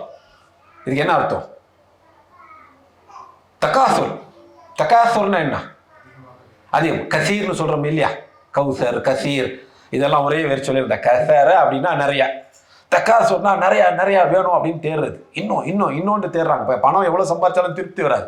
ஆனால் அதில் அந்த பணத்தை தேடின ஓட்டத்தில் என்ன நடக்குது? மறந்துடுறீங்க நீங்க என்று அல்லாஹ் சொல்றாங்க. அல்ஹாகுமுத் தகாசுர். அந்த நிறைய வேணும்னு ஒருத்தரோட ஒருத்தர் போட்டி போட்டுக்கிட்டு நீங்க வந்து முயற்சி செய்றீங்களே, ஓடுறீங்களே, அது உங்களை மறக்க செய்து விட்டது. எதை மறக்க செய்து விட்டது? அல்லாஹ்வை, அல்லாஹ் நமக்கு கொடுத்த கடமைகளை, என்ன நோக்கத்திற்காக அல்லாஹ் நம்மளை படைச்சாங்களோ அதை. பணத்துக்காக எந்த காம்ப்ரமைஸும் செய்யறதுக்கு ரெடியா இருக்கிறோம். நீ ஷேவ் பண்ணா வந்தா தான் உனக்கு வேலை, பணம் தான் முக்கியம், ஷேவ் பண்ணிட்டு போயிடு. இது வந்து நீ செய்யணும்னா வட்டிக்கு கடன் வாங்கணும், வட்டி கடன் வாங்கியா பிஸ்னஸ் பண்ணணும். வட்டி கடன் வாங்காம பண்ணா 10 லட்சம் தான் தேர்த்த முடியுது. இதே வட்டி கடன் எடுத்தா 50 லட்சம் 1 கோடி ரூபா வந்து தேர்த்த முடியுது. 1 கோடி ரூபா போட்டு முதலீடு எடுத்து நான் பணக்காரர் ஆயிடுவேன் அப்படின்னு வரும்போது ஒருத்தரோட ஒருத்தர் போட்டி போட்டுக்கிட்டு பண விஷயத்துல முயற்சி செய்யும் போது என்ன நடக்குது? அல்லாஹ்வை மறந்துடுறோம், அல்லாஹ் கொடுத்த வழிகாட்டுதலை மறந்துடுறோம், அல்லாஹ்வுடைய சட்டங்களை மறந்துடுறோம், நாம் படைக்கப்பட்ட நோக்கம் அதே மறந்துடுறோம். என்ன நோக்கத்துக்காக படைக்கப்பட்டோம்? அல்லாஹ்வை வணங்குவதற்கு இல்லையா? வமா ஹலக்துல் ஜின்ன வல் இன்ஸ இல்லா லியஅபுதூன். ஜின்களையும் மனிதர்களையும் எம்மை வணங்க வேண்டும் என்பதற்காகவே தவிர வேறு எதற்காகவும் நாம் படைக்கவில்லை என்று அல்லாஹ் சுப்ஹானஹு வ தஆலா சொல்றாங்க. அப்போ நம்ம படைக்கப்பட்ட நோக்கம் எது? இபாதா, அல்லாஹ்வை வணங்குதல். அதை மறந்துடுறோம். அப்போ அதிகமா வேணும்ன்ற போட்டி உங்களை மறக்க செய்து விட்டது. அப்ப அந்த போட்டியில கலந்துக்கிட்டா என்ன நடக்கும்? மறந்துடும். எப்ப ஞாபகம் வரும்? அல்லாஹ்வின் மறுபடியும் எப்போ ஞாபகத்தில் கொண்டு வருவோம்? அல்லாஹ் என்ன நோக்கத்துக்காக நம்ம படைச்சாங்களோ அந்த நோக்கம் நமக்கு எப்போ ஞாபகம் வரும்? எப்பயுமே வராது. எது வரைக்கும் உங்க அந்த மறதி தொடரும் என்றால் ஹத்தா ஜுர்துமுல் மகாபிர், உங்களுடைய கபறுகளை நீங்கள் சந்திக்கும் வரை அது நிற்காது. அதாவது உலக வாழ்க்கைக்கான விஷயங்கள்ல போட்டியில ஈடுபடாது. இன்னும் அதிகம்னு சேர்க்கிற விஷயங்கள்ல போட்டியில ஈடுபடாதீங்க. அப்படி ஒருத்தரோட ஒருத்தர் உலக விஷயங்கள்ல போட்டி போட ஆரம்பித்தால் அது அல்லாஹ்வை மறக்க செய்துவிடும். நீங்கள் எந்த நோக்கத்திற்காக படைக்கப்பட்டீர்களோ அந்த நோக்கத்தை மறக்க செய்துவிடும். இஸ்லாமுடைய சட்ட திட்டங்களை மறக்க செய்துவிடும். அந்த போட்டியில கலந்துக்கிட்டீங்கன்னா மறந்துடுவீங்க. அந்த மறதி எது வரைக்கும் தொடரும்? உங்க கபறுகளை நீங்க போய் சந்திக்கிற வரைக்கும் அது தொடரும். அதுல அல்லாஹ் கொடுக்குற வார்த்தை பாருங்க, ஜுர்தும்னா என்ன? உங்க கபர்களை நீங்கள் ஜியாரத் செய்யும் வரை. கபர் ஜியாரத் கேள்விப்பட்டிருக்கிறோமா? ஜியாரத்னா என்ன? சந்திக்கிறது, ஒரு விசிட். உங்க கபரை நீங்க விசிட் பண்ற வரைக்கும் அது நிற்காது. அப்படின்னா அல்லாஹ் என்ன சொல்றாங்க? கபருக்கு போறது, உங்க கபரை நீங்க ஜியாரத் செய்யறது. அடுத்தவங்க கபரை தான் நம்ம ஜியாரத் செய்வோம். அதே நம்ம கபரை ஜியாரத் செய்யறது மௌத்து தான். கபருடைய வாழ்க்கை கூட நிரந்தரமானது அல்ல.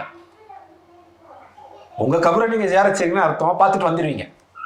அப்ப நீங்க கபர்ல இருக்கிறது தான் உங்க கபரை நீங்க ஜியாரத் செய்யறது.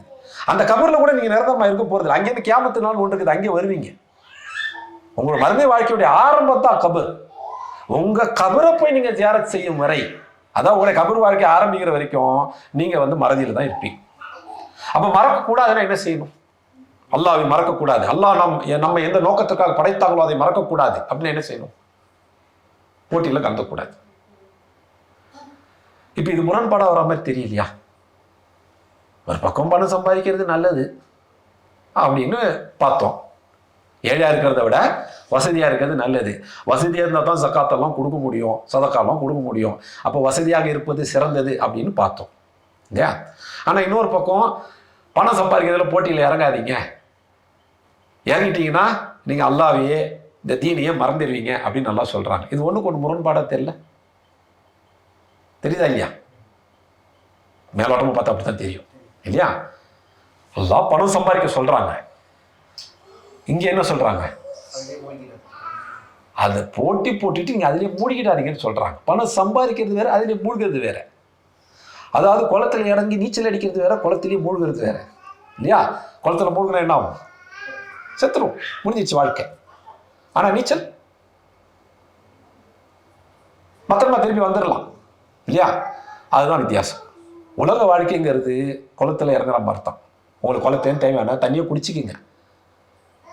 நீங்க கொஞ்சம் கூலாகணும்னு நினைச்சா குளத்துல இறங்கி கூட குளிச்சிக்கிங்க. ஆனா குளத்திலேயே மூழ்கிடாதீங்க. அது அப்படியே உலகத்துக்கு போட்டு பாருங்க. உலகத்திலேருந்து உங்களுக்கு தேவையானதை எடுத்துங்க. உலகத்தில் கொஞ்சம் ஜாலியாக கூட இருங்க, உங்க சூடு தண்ணீரத்து கூட எடுத்துக்குங்க. ஆனா உலகத்திலேயே மூழ்கிடாதீங்க. எதுல போட்டி போடணும்?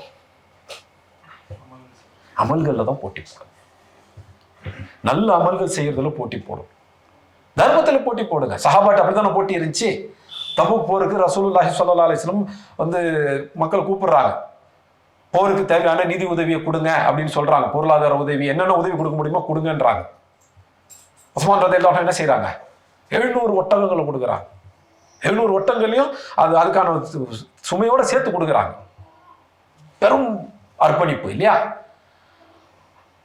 அதை பார்க்கும்போது உமர் ரலியல்லாஹு அன்ஹு அளவுல சின்னது, ஆனால் அதை விட சிறியது அபூபக்கர் ரலியல்லாஹு அன்ஹு கொடுத்தது.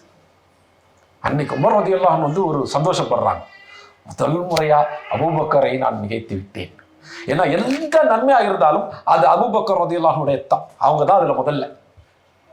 ரசூலுல்லாஹ்வுடைய அந்த உம்மத்துல, அந்த சமூகத்துல எந்த நன்மையா இருந்தாலும் அபூபக்கர் ரலியல்லாஹு அன்ஹு தான் முதல்ல. அவங்க தான் நிறைய. அன்னைக்கு பார்க்கும்போது அபூபக்கரை விட உமர் அதிகமா கொடுத்துட்டாங்க அளவுல. அப்போ உமருக்கு சந்தோஷம், போட்டி அவங்க 2 பேருக்கும், நன்மை யார் அதிகம் செய்யறதுன்ட்டு. ஒவ்வொரு முறையும் நன்மையில் அபூபக்கர் தான் ஜெயிச்சிட்டு இருக்கிறாங்க. இன்னைக்கு அபூபக்கரை நான் ஜெயித்து விட்டேன். அப்போ அபூபக்கருக்கு உமருக்கு எதுல போட்டி இருந்துச்சு பாருங்க. நிறைய சேர்க்கறதுல இல்லை, நிறைய கொடுக்கறதுல போட்டி இருந்துச்சு. நல்ல அமல்கள் செய்யறதுல போட்டி இருந்துச்சு. இன்னப்பா முதல்ல நான் ஜெயிச்சிட்டேன் அப்படின்னு உமர் ரலியல்லாஹு அன்ஹு திருப்தி படுறாங்க, சந்தோஷப்படுறாங்க. ஆனா ரசூலுல்லாஹ்வுக்கு தெரியும். உமர் பக்கத்துல இருக்கும் போதே அபூபக்கர்ட்ட கேட்கறாங்க ரலியல்லாஹு அன்ஹு, ரசூலுல்லாஹி ஸல்லல்லாஹு அலைஹி வஸல்லம் கேட்கறாங்க, அப்போ யா அபூபக்கர், உங்க குடும்பத்துக்கு எதை விட்டுட்டு வந்தீங்க அப்படின்னு என்ன அர்த்தம்? வீட்டுல எதுவுமே இல்லை, அபூபக்கர் ரலியல்லாஹு அன்ஹு எல்லாத்தையும் கொண்டு வந்து கொட்டிட்டாங்க. அதாவது அபூபக்கர் ரலியல்லாஹு அன்ஹு 100% கொண்டு வந்து கொட்டிட்டாங்க. உமர் ரலியல்லாஹு அன்ஹு எவ்வளவு கொண்டு வந்தாங்க தெரியுமா? சொத்துல பாதியை கொண்டு வந்து வச்சாங்க. அளவுல உமர் ரலியல்லாஹு அன்ஹு கொடுத்தது அதிகமா இருக்கலாம், ஆனா சதவீதத்துல 50% தான் அவங்க கொடுத்தாங்க. அளவுல அபூபக்கர் ரலியல்லாஹு அன்ஹு கொடுத்தது குறைவு, ஆனா சதவீதத்துல 100, 50 பைசா 100 பைசா. ரசூலுல்லாஹ்வுக்கு தெரியும், யா அபூபக்கர், உங்க குடும்பத்துக்கு எதை விட்டுட்டு வந்திருக்கிறீங்க அப்படின்னு ரசூலுல்லாஹி ஸல்லல்லாஹு அலைஹி வஸல்லம் கேட்கிறாங்க. அப்போ அபூபக்கர் ரலியல்லாஹு அன்ஹு என்ன பதில் சொல்றாங்க? அல்லாஹ்வையும் அல்லாஹ்வுடைய ரசூலையும் விட்டு வந்தேன். அதுதான் குடும்பத்துக்கு சேர்த்து வைக்கிற சொத்து. நீங்க எவ்வளவு கோடிக்கணக்கான சொத்தை விட்டுட்டு போங்க, 2 தலைமுறையில் அது காலி ஆயிடும். உங்க குடும்பத்துக்கு அல்லாஹ்வையும் அல்லாஹ்வுடைய ரசூலையும் விட்டுட்டு போங்க, கியாமத்து நாள் வரைக்கும் நிற்கும். அப்ப குடும்பத்துக்கு எதை சேர்த்து வைக்கணும்? அல்லாஹ்வையும் அல்லாஹ்வுடைய ரசூலையும் சேர்த்து வைக்கணும். அதுதான் சொத்து. இவ்வளோத்தையும் அப்படியே வழிச்சு கொண்டு போய் கொடுத்தாங்க இல்லையா? என்னாச்சு? அபூபக்கர் ரலியல்லாஹு அன்ஹு குடும்பம் அப்படியே ஏழ்மையில போய் வறுமையில போய் கஷ்டப்பட்டு வீணா போயிடுச்சா? இல்லையா? நல்ல வசதியாக தான் ஆனாங்க இல்லையா? அல்லாஹ்வுடைய பாதையில கொடுத்தா அது யார் கையில கொடுக்குறோம்? அல்லாஹ் கையிலே தான் கொடுக்குறோம். அல்லாஹ் என்ன செய்யறாங்க? அல்லாஹ் குர்ஆன்ல சொல்றாங்க, எத்தனை மடங்கு? 1 மடங்கு, 7 மடங்கு, 70 மடங்கு, அதற்கும் மேலாக அப்படின்னு நல்லா சொல்றாங்க. நீங்க ₹1 கொடுத்தீங்கன்னா அது 7 ரூபாய் ஆகும், 70 ரூபாய் ஆகும், அதுக்கு மேலே ஆகும். 1 கோடி ரூபாய் கொடுங்க, 7 கோடி ஆகும், 70 கோடி ஆகும், அதுக்கு மேலே ஆகும். கொடுக்கறது அல்லாஹ் கிட்ட. அல்லாஹ் கிட்ட நீங்க கொடுத்த உடனே அல்லாஹ் அதுல ஒரு பரக்கத்தை கொடுக்குறாங்க. நீங்க கொடுத்ததோட பல மடங்கு திருப்பி கொடுத்தா அதுல பரக்கத்தையும் கொடுக்குறாங்க. அப்போ உண்மையில செல்வத்தை வச்சு என்ன செய்யணும் அப்படின்னா, செல்வத்தை வைத்து இப்படிதான் அபூபக்கர் உமர் ரலியல்லாஹு அன்ஹும் அவங்க 2 பேருக்கு மத்தியில் இந்த போட்டி இருந்துச்சு பாருங்க. அதுதான் அந்த போட்டியை அல்லாஹ் ஊக்குவிக்கிறாங்க, அல்லாஹ்வுடைய தூதர் ஊக்குவிக்கிறாங்க. அதுதான் இஸ்லாம் ஊக்குவிக்கிற போட்டி. செல்வத்துக்காக ஒருத்தர் போட்டி போடுவாங்க. அல்ஹாக்குமு தகாசுர்னு அல்லாஹ் சொல்றாங்க பாருங்க. நிறைய போட்டி போடுறோம் பாருங்க. அது என்ன? செல்வத்தை சேர்க்கறதுக்கான போட்டி. இங்க சஹாபா கிட்ட அபூபக்கர் உமர்ட்ட இருந்த போட்டி எது? செல்வத்தை வச்சு யார் அதிகமாக நன்மை சேர்க்கிறாங்கன்ற போட்டி. செல்வத்தை அதிகமாக சேர்ப்பதற்கும் செல்வத்தை வைத்து நன்மையை அதிகமாக சேர்க்கறதுக்கும் வித்தியாசம் இருக்கு. நபித்தோழர்கள் செல்வத்தை சேர்த்தாங்கத்தான், ஆனா அந்த செல்வத்தை வைத்து நன்மையை அதிகமாக சேர்த்தார்கள். அப்ப செல்வம்ங்கிறது என்ன? அது ஒரு கருவி. அதை வைத்து நன்மையை சம்பாதிச்சுக்கணும். அப்போ உண்மையில எதை சம்பாதிக்க வேண்டும்? நன்மையை சம்பாதிக்கணும். யாருக்கிட்ட அதிகமான நன்மை இருக்குதோ அவர் தான் உண்மையான செல்வந்தர். யாருக்கிட்ட நன்மை குறைவாக இருக்குதோ அவர் தான் உண்மையான ஏழை. நீங்க பணக்காரரா ஏழையா? உங்கள்கிட்ட அதிகமான நன்மை இருந்துச்சுன்னா நீங்க கியாமத்து நாள்ல வரும்பொழுது மீசான் தராசுல எடை போடும் பொழுது உங்க தராசு கணக்கும். அன்னைக்கு தான் யாரு வெற்றியாளர் வரும் இல்லையா? நபி ஸல்லல்லாஹு அலைஹி வஸல்லம் கேட்கறாங்க, இன்னொரு ஹதீஸை சொல்லுவாங்க, முஃப்லிஸ் யாருன்னு தெரியுமா அப்படின்னு கேட்கறாங்க. முஃப்லிஹ் இந்த வார்த்தையை நம்ம கேள்விப்பட்டிருக்கோமா? முஃப்லிஹூன் அப்படின்லாம் குர்ஆன்ல வருது இல்லையா? சூரத்துல் பக்ராவோட ஆரம்பத்திலே வருது இல்லையா? இந்த ஆயத்தை அப்படிதான் முடியுது, உலாயிக ஹுமுல் முஃப்லிஹூன். ஃபலாஹ் இந்த வார்த்தை கேள்விப்பட்டிருக்கோமா? அதான் சொல்றோம்ல, பாங்க சொல்றோம்ல, ஹய்யாலல் ஃபலாஹ். ஃபலாஹ்னா வெற்றி, முழுமையான வெற்றி. வெற்றிக்கு வெவ்வேறு வார்த்தைகள் குர்ஆன் சொன்னால அரபி மொழியில இருக்குது. ஃபவுஸ்ன்னு இருக்குது, அந்த மாதிரி வெவ்வேறு வார்த்தைகள். ஆனால் அல்லாஹ் இங்க அல்லாஹ்வுடைய ரசூல் இங்க ஃபலாஹ்ங்கிற வார்த்தையை பயன்படுத்துறாங்க. ஃபலாஹ்னா எல்லா கோணங்கள்லையும் வெற்றி, இம்மை மறுமை எல்லாத்திலையும் வெற்றி. அதுதான் ஃபலாஹ், முழுமையான வெற்றி. இப்போ ஃபலாஹ் யாருக்கு கிடைக்குதோ அவங்களுக்கு முஃப்லிஹ் அப்படின்னு பேர். ஒருத்தராக இருந்தால் முஃப்லிஹ், இதை பேர் என்ன முஃப்லிஹா அப்படின்னு சொல்லுவோம். நிறைய பேர் இருந்தால் முஃப்லிஹூன், முஃப்லிஹீன் அப்படின்னு சொல்லுவோம். அதுக்கு எதிர்ப்பதும் முஃப்லிஸ். முஃப்லிஹ் அப்படின்னா வெற்றி பெற்றவர், முஃப்லிஸ் அப்படின்னா தோல்வி விட்டவர், நஷ்டம் அடைந்தவர். அப்போ ரசூலுல்லாஹி ஸல்லல்லாஹு அலைஹி வஸல்லம் சொல்றாங்க, கேட்குறாங்க, முஃப்லிஸ் யாருன்னு தெரியுமா அப்படின்னு கேட்குறாங்க.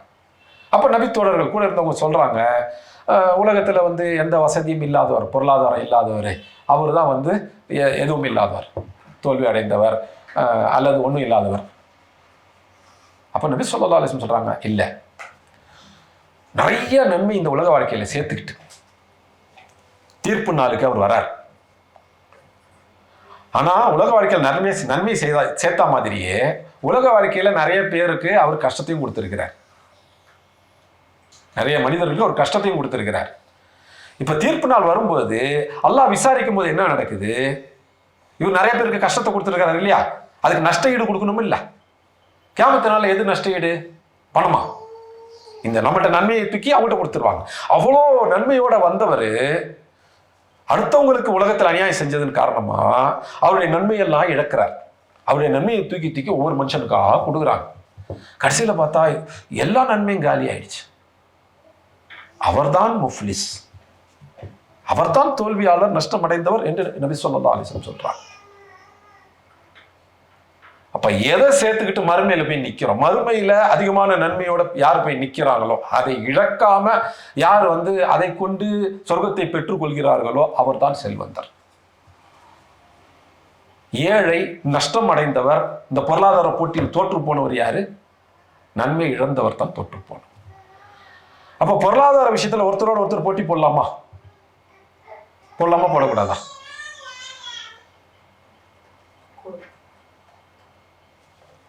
பொருளாதாரத்தை சேர்க்கறதுக்கு நிறைய முயற்சி எடுக்கலாமா கூடாதா? இது ரெண்டும் ஒரே கேள்வியா வேற கேள்வியா? வேற கேள்வி. பணக்காரனாகிறதுக்கு நான் முயற்சி எடுக்கலாமா? எடுக்கலாம். நீங்களும் நானும் யார் பெரிய பணக்காரன் போட்டி போடலாமா? அது பணக்காரன் போட்டி போறதுல அது எப்படின்னா, யார் பணக்காரன் அடையாளங்களை காட்டுறது போட்டி போறது. நீ கார் வா, நீ BMW, நான் பென்ஸ் வாங்குறேன். நீ மேபேக் வாங்குறியா, நான் ரோல்ஸ் ராய்ஸ் வாங்குறேன். நீ 30 பவுன்ல ஒட்டியானை செஞ்சுக்கிறியா, நான் 35 பவுன்ல ஒட்டியானை செஞ்சுக்கிறேன். நீ இந்த வைரம் வாங்கினியா, நான் அந்த வைரம் வாங்குறேன். நீ இவ்வளோ பெரிய பேலஸ் மாதிரி கட்டுறியா, நான் இந்த மாதிரி உன்னோட கூடுதலாக பெருசாக கட்டுறேன். இதுதான் அல்ஹாக்குமுத் தகாசுர் என்று அல்லாஹ் சொல்ற இடத்துல வர தகாசுர். அதிகம் இடத்துல போட்டி போடுறது. அப்போ பணம் சேர்க்கறதுக்கு முயற்சி செய்யலாம். வெறும் பணக்கார ஆகிறதுக்கு முயற்சி செய்யலாம். இதையெல்லாம் அல்லாஹ் தடை செய்யல. எதை எல்லாம் தடை செய்யறாங்க? பணத்தை வச்சு ஒருத்தருக்கு ஒருத்தர் போட்டி போறது, அதுல திருப்தி அடையிறதே இல்லை. அவ அதை வாங்கிட்டான், அவ பக்கத்து வீட்டுக்காரி வந்து பட்டு புடவை வாங்கிட்டான், நானும் பட்டு புடவை வாங்கணும். அவங்க வந்து 10 பவுனுக்கு நகை வாங்கிட்டான், நானும் 10 பவுனுக்கு நகை வாங்கணும். அவங்க வந்து 2 மாடி வீடு கட்டிட்டாங்க, நாமளும் 2 மாடி வீடு கட்டணும். இதுதான் இந்த தக்காசோ அதிகம் அப்படிங்கிறதுக்கான போட்டி. இதுதான் மறக்கச்சீடு. பணம் சம்பாதிக்கிறது தப்பு கிடையாது. ஆனா பணம் அப்படிங்கிறது ஒரு கருவி தான், அது ஒரு இலக்கு அல்ல. பணங்கிறது என்ன? அது ஒரு tool. It is a means towards an end. ஒரு இலக்கை அடைவதற்கான கருவித்தான் பணம். பணமே இலக்கு கிடையாது. நான் 100 கோடி ரூபா சம்பாரிச்சிட்டேன், அதனால என்ன? நீ செத்து போயிட்டா அந்த 100 கோடி ரூபா யார்? இது சஹீஹ் முஸ்லிம்ல ஒரு ஹதீஸ் வருது. நபி ஸல்லல்லாஹு அலைஹி வஸல்லம் சொல்றாங்க, ஒரு அடியான் மாலுஹா மாலுஹா, என்னுடைய செல்வம் என்னுடைய செல்வம் அப்படின்னு சொல்லியா. அவனுடைய செல்வம் எது? அவன் உண்டு முடித்தது, முடித்து கிழித்தது, தர்மமாக கொடுத்து முடித்தது. இப்ப நம்முடைய செல்வங்கிறது எது? நம்ம பேங்க்ல வச்சிருக்கிறோமே 5 கோடி ரூபாய், அதுவா? லாக்கர்ல வச்சிருக்கிறோமே 10 கோடி பெருமானம் உள்ள நகைகள், அதுவா? எது நம்முடைய செல்வம்? நீங்க எது உண்டு முடிச்சிங்களோ அதான். எவ்வளவு சாப்பிட்டு முடிச்சிங்க? அதான் உங்களுக்கு நல்லா நடந்தது. அதான் நீங்க 100 கோடி ரூபாய் வச்சிருக்கலாம், ஆனா நீங்க சாப்பிட்டு முடிச்சு 150 ரூபாய் பெருமானம் உள்ள உணவு, அதுதான் உங்களது. நீங்கள் உடுத்தி கிழித்தது. நீங்க உடுத்தி கொண்டிருப்பதுன்னு சொல்லல, உடுத்தி கிழித்ததுன்னு தான் சொல்றாங்க. ஏன்னா நீங்க வந்து ஒரு 10,000 ரூபாய்க்கு ஒரு சட்டை வாங்குறீங்க, வாங்கி போட்டுக்கிறீங்க, சாயங்காலம் மொத்தம் போயிட்டீங்க. இப்ப இந்த சட்டை என்ன ஆகும்? இன்னொருத்தருக்கு போயிடும். அதனுடைய பலன் இன்னொருத்தருக்கு போயிடுது. அந்த பலனை முழுமையாக அனுபவித்தால் அது உங்களுக்கு. இந்த சட்டை வாங்குறேன், இந்த சட்டை 1 வருஷம் போடுறேன், அதுக்கப்புறம் கிழிஞ்சிச்சு, இதுக்கப்புறம் இந்த சட்டையில யாரும் பலன் பெற போவதில்லை, இந்த சட்டையுடைய முழுமையான பலன் நான் பெற்று, அதுதான் என்னது. அப்ப உணவுல உண்டு முடிச்சது தான் உங்களது, உடையில உடுத்தி கிழித்தது தான் உங்களது, பணத்துல நீங்கள் செலவழித்து முடித்தது தான் உங்களது அப்படின்ற அல்லாஹ் ரசூல் சொன்னாங்களா? இல்ல, நீங்கள் தர்மமாக கொடுத்தது தான் உங்களது. பணத்துல எது நம்மளது? தர்மமாக கொடுத்தது. இப்போ ஒரு பேச்சுக்கு வச்சோம், உங்கள்கிட்ட வந்து 10 கோடி ரூபாய் பணம் இருக்குது, இது உங்களதா? இல்ல, எது உங்களது? அதுலேருந்து நான் வந்து ஒரு 5,000 ரூபாய் சதக்கா கொடுத்தேன், அதான் உங்களது. அப்போ உங்களது எவ்வளோ? 15,000 தான். அப்போ 15,000 வச்சுக்கிறவரை பணக்காரன்னு சொல்லுவோமா? சொல்ல மாட்டோம் இல்லையா? இதே ஒருத்தர் வந்து 1 கோடி ரூபாய் சதக்கா கொடுக்கிறார், இப்போ இவரு அவருடைய பணம் எது? 10 கோடி ரூபாய் வச்சிருக்கிறாரு, 1 கோடி ரூபாய் தர்மம் கொடுக்கிறார். இப்ப இவரது எவ்வளோ? 1 கோடி ரூபாய். அதே 10 கோடி இன்னொருத்தர் வச்சிருக்கிறாரு, அவர் 15,000 ரூபாய் தர்மம் கொடுக்கிறார். இப்போ ஒருத்தருடையது 15,000, இன்னொருத்தருது 1 கோடி. 2 பேர் யார் பணக்காரங்க? 1 கோடி. அப்போ நீங்கள் பணக்காரரா இல்லையா என்பதை எது முடிவு செய்கிறது? நீங்க எவ்வளவு சதக்கா கொடுக்குறீங்க, தர்மம் கொடுக்குறீங்கன்றதை வச்சுதான் நீங்க பணக்காரர், எவ்வளவு பெரிய பணக்காரர்கள் இருக்குது. 100 கோடி ரூபாய் வச்சுக்கிட்டு சும்மா ஒரு 70,000 தர்மம் கொடுத்தீங்கன்னா நீங்க பணக்காரர்லாம் கிடையாது. பணம்ன்றது ஒரு கருவி. அந்த பணம்ன்ற கருவி வச்சு நன்மையை சம்பாரிச்சு சொர்க்கத்தை சம்பாரிச்சுக்கணும். சொர்க்கத்தை சம்பாதிக்கிறதுக்கான கருவி தான் பணம். அப்ப அதை கொண்டு தர்மம் கொடுக்கணும். நம்முடைய உடல் வழியாக சில இபாதத்துகளை வணக்கங்களை செய்வோம், நம்முடைய பணம் வழியாக சில இபாதத்துகளை வணக்கங்களை செய்வோம். பணத்தின் மூலமாக செய்யக்கூடிய இபாதா மாலியா என்று அரபில சொல்லுவாங்க. செல்வத்தின் மூலமாக செய்யக்கூடிய இபாதத் வணக்கங்கள். Worship through finance, worship through your money, அதுதான் அது. அது என்ன? சதக்கா, ஜக்கா, தர்மம் கொடுக்கிறது, இதெல்லாம். அப்போ இந்த தலைப்பினுடைய முடிவுக்கு வருவோம் இன்ஷா அல்லாஹ். பணக்காரராக இருக்கிறது சிறந்ததா, ஏழையா இருக்கிறது சிறந்ததா? பணக்காரராக இருக்கிறது சிறந்தது. எப்பவுமே வா இல்லை, பணக்காரா இருந்து நீங்க தர்மம் கொடுத்தீங்கன்னா பணக்காரா இருக்கிறது சிறந்தது. பணக்காரா இருந்து தர்மம் கொடுக்கலன்னா அது ஏழையா எடுத்துட்டு போகலாம். என் பணக்காரன் தர்மம் கொடுக்கலன்னா பாவி, இன்னொருத்தனுக்கு போய் சேர நீங்க தடுத்து வச்சிருக்கிறீங்க. உண்மையில பணத்தினுடைய பலன்கிறது என்ன? எது உங்களுடைய பணம்? தர்மம் நீங்க எதுவும் செஞ்சீங்க அவ்வளவுதான். நீங்க 1 கோடி ரூபாய் தர்மம் செஞ்சீங்கன்னா நீங்க கோடீஸ்வரர் இல்லையா? நீங்க 1 லட்ச ரூபாய் தர்மம் செஞ்சா நீங்க லட்சாதிபதி. உங்கள்கிட்ட எவ்வளவு இருக்குதுங்கிறது அல்லாஹ் கிட்ட கணக்கு இல்லை, நீங்க எவ்வளவு கொடுத்தீங்கன்றது அல்லாஹ் கிட்ட கணக்கு. தர்மமாக எவ்வளவு கொடுத்தீங்களோ அதை வைத்துத்தான் உங்களுடைய செல்வம் முடிவு செய்யப்படுது. அல்லாஹ்வுக்கு முன்னாடி நீங்க செல்வந்தரா ஏழையா அப்படிங்கிறது எதை வச்சு முடிவு செய்யப்படுது? நீங்க எவ்வளோ வச்சிருக்கிறீங்கன்றது இல்லை, எவ்வளோ கொடுத்துருக்கிறீங்கன்றது தான். நீங்க 100 கோடி ரூபா கூட வச்சிருங்க, நீங்கள் வந்து 1 கோடி ரூபா தான் கொடுத்தீங்கன்னா நீங்கள் 1 கோடி வச்சுக்கிறாள் அவ்வளோதான். நீங்கள் 5 கோடி ரூபா கொடுக்குறீங்க, 10 கோடி ரூபா தான் உங்கள் சொத்து, நீங்கள் 5 கோடி ரூபா தர்மம் கொடுத்துருக்கிறீங்க, இங்கே நீங்கள் 5 கோடி ரூபாய்க்கு உரிமை உடையவர். அப்போது நம்ம சுருக்கமாக சொல்லி முடிக்கலாம். ஒரு 2 விஷயங்கள் வரலாறுலேருந்து, நபித்தோழர்களுடைய வரலாறுலேருந்து சுருக்கமாக சுட்டி காண்பிக்கிறேன் இன்ஷா அல்லாஹ். சொர்க்கம் வாக்களிக்கப்பட்ட 10 நபித்தோழர்கள், அதாவது 10 நபித்தோழர்கள் தான் சொர்க்கம் வாக்களிக்கப்பட்டவங்க இல்லை, வெவ்வேறு ஹதீஸுகளில் வெவ்வேறு நபித்தோழர்களுக்கு சொர்க்கம் வாக்களிக்கப்பட்டதை பார்க்கணும். ஒரே ஹதீஸிலேயே நபி ஸல்லல்லாஹு அலைஹி வஸல்லம் 10 பேரை வரிசையாக சொல்லி இந்த 10 பேர் சொர்க்கம் வாக்களிக்கப்பட்டவர்கள் அப்படின்னு சொல்லியிருக்கிறாங்க. அந்த 10 பேர் யார் யார் ஞாபகம் இருக்கா? ஈஸியாக ஒரு 4 பேர் சொல்லிடலாம். அபூபக்கர், உமர், உஸ்மான், அலி. மீதி யார் பேர்? தல்ஹா இப்னு உபைதுல்லா.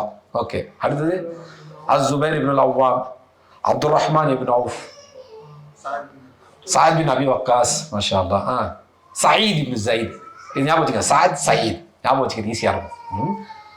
அப்புறம் கடைசி யாரு? அந்த ஹதீஸ் அறிவிக்கிறவங்க தான் அபு உபைதா இப்னுல் ஜர்ராஹ் ரலியல்லாஹு. அவங்க தான் அந்த ஹதீஸ் அறிவிக்கிறாங்க. அந்த 10 பேர்ல 9 பேரை சொல்லிட்டு கடைசியாக தான் பேரை சொல்லுவாங்க. அபு உபைதா அல் ஜர்ராஹ் ஆமிர் இப்னுல் ஜர்ராஹ். இந்த 10 பேர், இந்த 10 பேர்ல 6 பேர் பணக்காரங்க.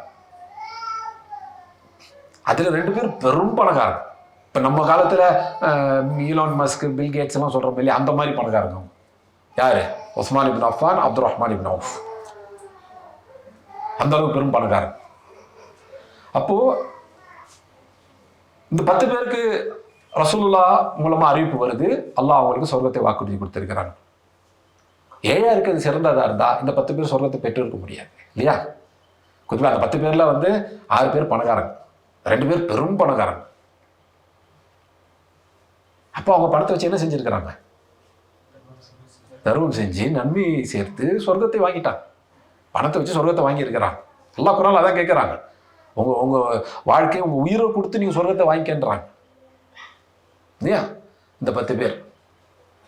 அதுல ஸுபைர் இப்னு அவ்வாம் ஸ்பெஷல். எந்த வகையில் ஸ்பெஷல்? ஒருத்தர் ஒரு வகையில் ஸ்பெஷல் தான். ஸுபைர் இப்னு அவ்வாம் ரலியல்லாஹு அன்ஹு ரசூலுல்லாஹ்வுக்கு நெருங்கிய உறவினர். அவங்களை பற்றி நம்ம தனியாக ஒரு பயான் வைப்போம் இன்ஷா அல்லாஹ். ஸுபைர் இப்னு அவ்வாம் உடைய மனைவி யாருன்னு தெரியுமா? குட், மாஷா அல்லாஹ். அஸ்மா பின்த் அபி பக்கர், அபூபக்கர் ரலியல்லாஹு அன்ஹுடைய மகள். ஆயிஷா ரலியல்லாஹு அன்ஹா அக்கா. ஆனால் 2 பேர் தாய் வேற வேற. அஸ்மா பின்த் அபி பக்கர். இவங்க 2 பேருக்கும் ஒரு ஆண் பிள்ளை பிறந்தாங்க. ஒன்றும் இல்லை, 2-3 பேர் பிறந்தாங்க. மூத்த ஆண் பிள்ளை யாருன்னு தெரியுமா? அப்துல்லா இப்னு ஸுபைர். ஸுபைருடைய மகன் அப்துல்லா இப்னு ஸுபைர். ஹிஜ்ரத்துக்கு பிறகு மதீனால பிறந்த முதல் பிள்ளை அவங்க தான். வளர்ந்து அவங்க ஹலீஃபாவும் ஆனாங்க ஒரு கட்டத்தில். அப்துல்லா இப்னு ஸுபைரை பற்றி அவங்களை பார்த்த சொல்லுவாங்க, அறிஞர்கள் சொல்லுவாங்க, அப்துல்லா இப்னு ஸுபைர் பெரும் வியாபாரியும் கூட, பிறகு ஆட்சியாளரும் ஆனாங்க. அவங்க வியாபாரத்தில் மார்க்கெட்டில் நிற்கும் போது பார்க்குறவங்க என்ன நினைப்பாங்கன்னா, இவருக்கு உலகத்தை தவிர வேறு எதுவுமே கவனம் இருக்காது போல தெரியுது, ஒழுக்க துனியாவுடைய ஆள் போல இருக்குது இவர் அப்படின்னு நினைப்பாங்க. அந்த அளவுக்கு இன்டென்சிவாக வியாபாரத்தில் கவனம் செலுத்துவாங்க. அவங்க கவனம் முழுக்க அதில் இருக்கும். ஆனால் அப்துல்லா இப்னு ஸுபைர் தொழுகையில் நின்றுட்டா இவருக்கு வந்து ஆகிரத்தை தவிர வேற எதுவும் யோசனை வராது போல இருக்குன்னு நினைப்பாங்க. அவங்க வியாபாரத்தில் நின்னா எப்படி நினைப்பாங்க? இவருக்கு துனியாவை தவிர வேற எதுவும் யோசனை வராது போல இருக்குன்னு நினைப்பாங்க. ஆனா அப்துல்லா இப்னு ஸுபைர் தொழுகையில நின்றுட்டா இவருக்கு வந்து துனியா ஒரு பொருட்டே இல்லை போல இருக்குது, ஆகிரத்தை தவிர வேற எதுவும் நினைக்க மாட்டார் போல இருக்குன்னு நினைப்பாங்க. ஒரு நல்ல முஸ்லீம் எப்படி இருக்கணுங்கிறதுக்கு இந்த ஒண்ணு போதும். எப்படி இருக்கணும்? பணத்தை சேர்க்கணும்னு வியாபாரத்தில் அவங்க இறங்கும்போது துனியாவை தவிர அவங்க வந்து வேற எதையும் பொருட்படுத்த மாட்டாங்க போல இருக்கு அப்படின்னு தோணுமா? ஆனால் தொழுகையில் நின்றுட்டா துனியா அவங்களுக்கு ஒரு பொருட்டே இல்லை போல இருக்கு, ஆகிறத தவிர மறுமையை தவிர வேற எதுவும் நினைக்க மாட்டாங்க போல இருக்கு அப்படின்னு தோணும். எதில் இறங்கினாலும் இஹ்சானோட செஞ்சிருக்கிறாங்க. அப்போ இஸ்லாமும் ஏழ்மைன்னு வரும்போது ஏழ்மையை இஸ்லாம் ஊக்குவிக்கிறதா? பிச்சை எடுக்கிறது இஸ்லாம் ஊக்குவிக்குதாங்க? பிச்சை எடுக்கிறது ஏழ்மையை ஒண்ணா? நிறைய பேர் இதை போட்டு குழப்பிக்கிறாங்க. ஜகாத்து கொடுக்க சொல்ல போறது இல்லைன்னு. ஜகாத் யார் கொடுக்க சொல்றாங்க? அல்லாஹ் 8 வகையான மக்களுக்கு. அந்த 8 வகையில முதல் 2 வகை யாரு? அல் ஃபுகரா வல் மசாகின். ஃபகீரும் மிஸ்கினும். ஃபகீர்னா யாரு? மிஸ்கின்னா யாரு? பிச்சைக்காரங்களா? இன்னும் வித்தியாசம். 2 பேருமே ஏழைங்க தான், 2 பேரும் வரி அர்த்தம். ஃபகீர்கிட்ட வந்து இருக்காது, வாயை திறந்து கேட்க மாட்டான், வாயை திறந்து கேட்டுருவாங்க. மிஸ்கீனுக்கும் இருக்காது, ஆனால் வாயை திறந்து கேட்க மாட்டாங்க. ரெண்டுமே இழத்தான். ஃபக்கீருக்கு இருக்காது, வாயை திறந்து கேட்டுடுவாங்க. மிஸ்கீனுக்கும் தான் இருக்காது, ஆனால் வாயை திறந்து கேட்க மாட்டாங்க. நம்மளும் அடையாளம் கண்டுபிடிச்சி தேடி போய் கொடுக்கணும். அப்போ இது ரெண்டுத்துல எது மோசமான நிலைன்னு பார்த்தீங்கன்னா ஃபக்கீரா இருக்கிறது தான். வாயை திறந்து கேட்கறதுக்கு கூச்ச போடுவோம் எல்லாரும். அதையே மீறி ஒருத்தர் வாயை திறந்து கேட்கிறாருன்னா அவர் எவ்வளவு கஷ்டப்பட்டு கேட்கிறார். ஆனா இவங்க ரெண்டு பேரும் எப்படிப்பட்டவங்கன்னா, உழைப்பாங்க, சம்பாதிக்க முயற்சி செய்வாங்க, ஆனா வருமானம் போதாது. அதன் காரணமா வறுமையில் இருப்பாங்க. சம்பாதிக்காம வீட்லயே படுத்து கிடந்துட்டு வறுமையில் இருக்கிறது வந்து ஃபக்கீர் இல்லை, மிஸ்கீன் இல்லை. ரெண்டு பேரும் சம்பாதிக்கிறதுக்கு முயற்சி செய்வாங்க, ஆனா அவங்களுக்கு வருமானம் போதாது. அல்லது சிலரால் சம்பாதிக்க முடியாது, கை கால் எல்லாம் இல்லாமல் போயிருக்கும், நோய் வந்திருக்கும். ஃபக்கீர் மிஸ்கின் ரெண்டு பேருமே உழைக்க முயற்சி செய்யக்கூடியவங்க, உழைக்கணுன்ற எண்ணம் உடையவங்க, ஆனால் வறுமையில் இருப்பாங்க. ஃபக்கீருங்கிறது வாயை திறந்து கேட்டுடுவாங்க, மிஸ்கின்ங்கிறவங்க வாயை திறந்து கேட்க மாட்டாங்க. இது ரெண்டு பேர்ல யாருமே பிச்சைக்காரன் கிடையாது. பிச்சை எடுக்கிறவங்களை பார்த்து நபி ஸல்லல்லாஹு அலைஹி வஸல்லம் சொல்லியிருக்கிறாங்க, மறுமையில இப்படி எழுப்பப்படுவாங்க, அவங்க கன்னத்துல சதை இல்லாமல் எழுப்பப்படுவாங்க. பிச்சை எடுக்கிறதை அல்லாவோட ரசூலை ஊக்குவிக்கவே இல்லை.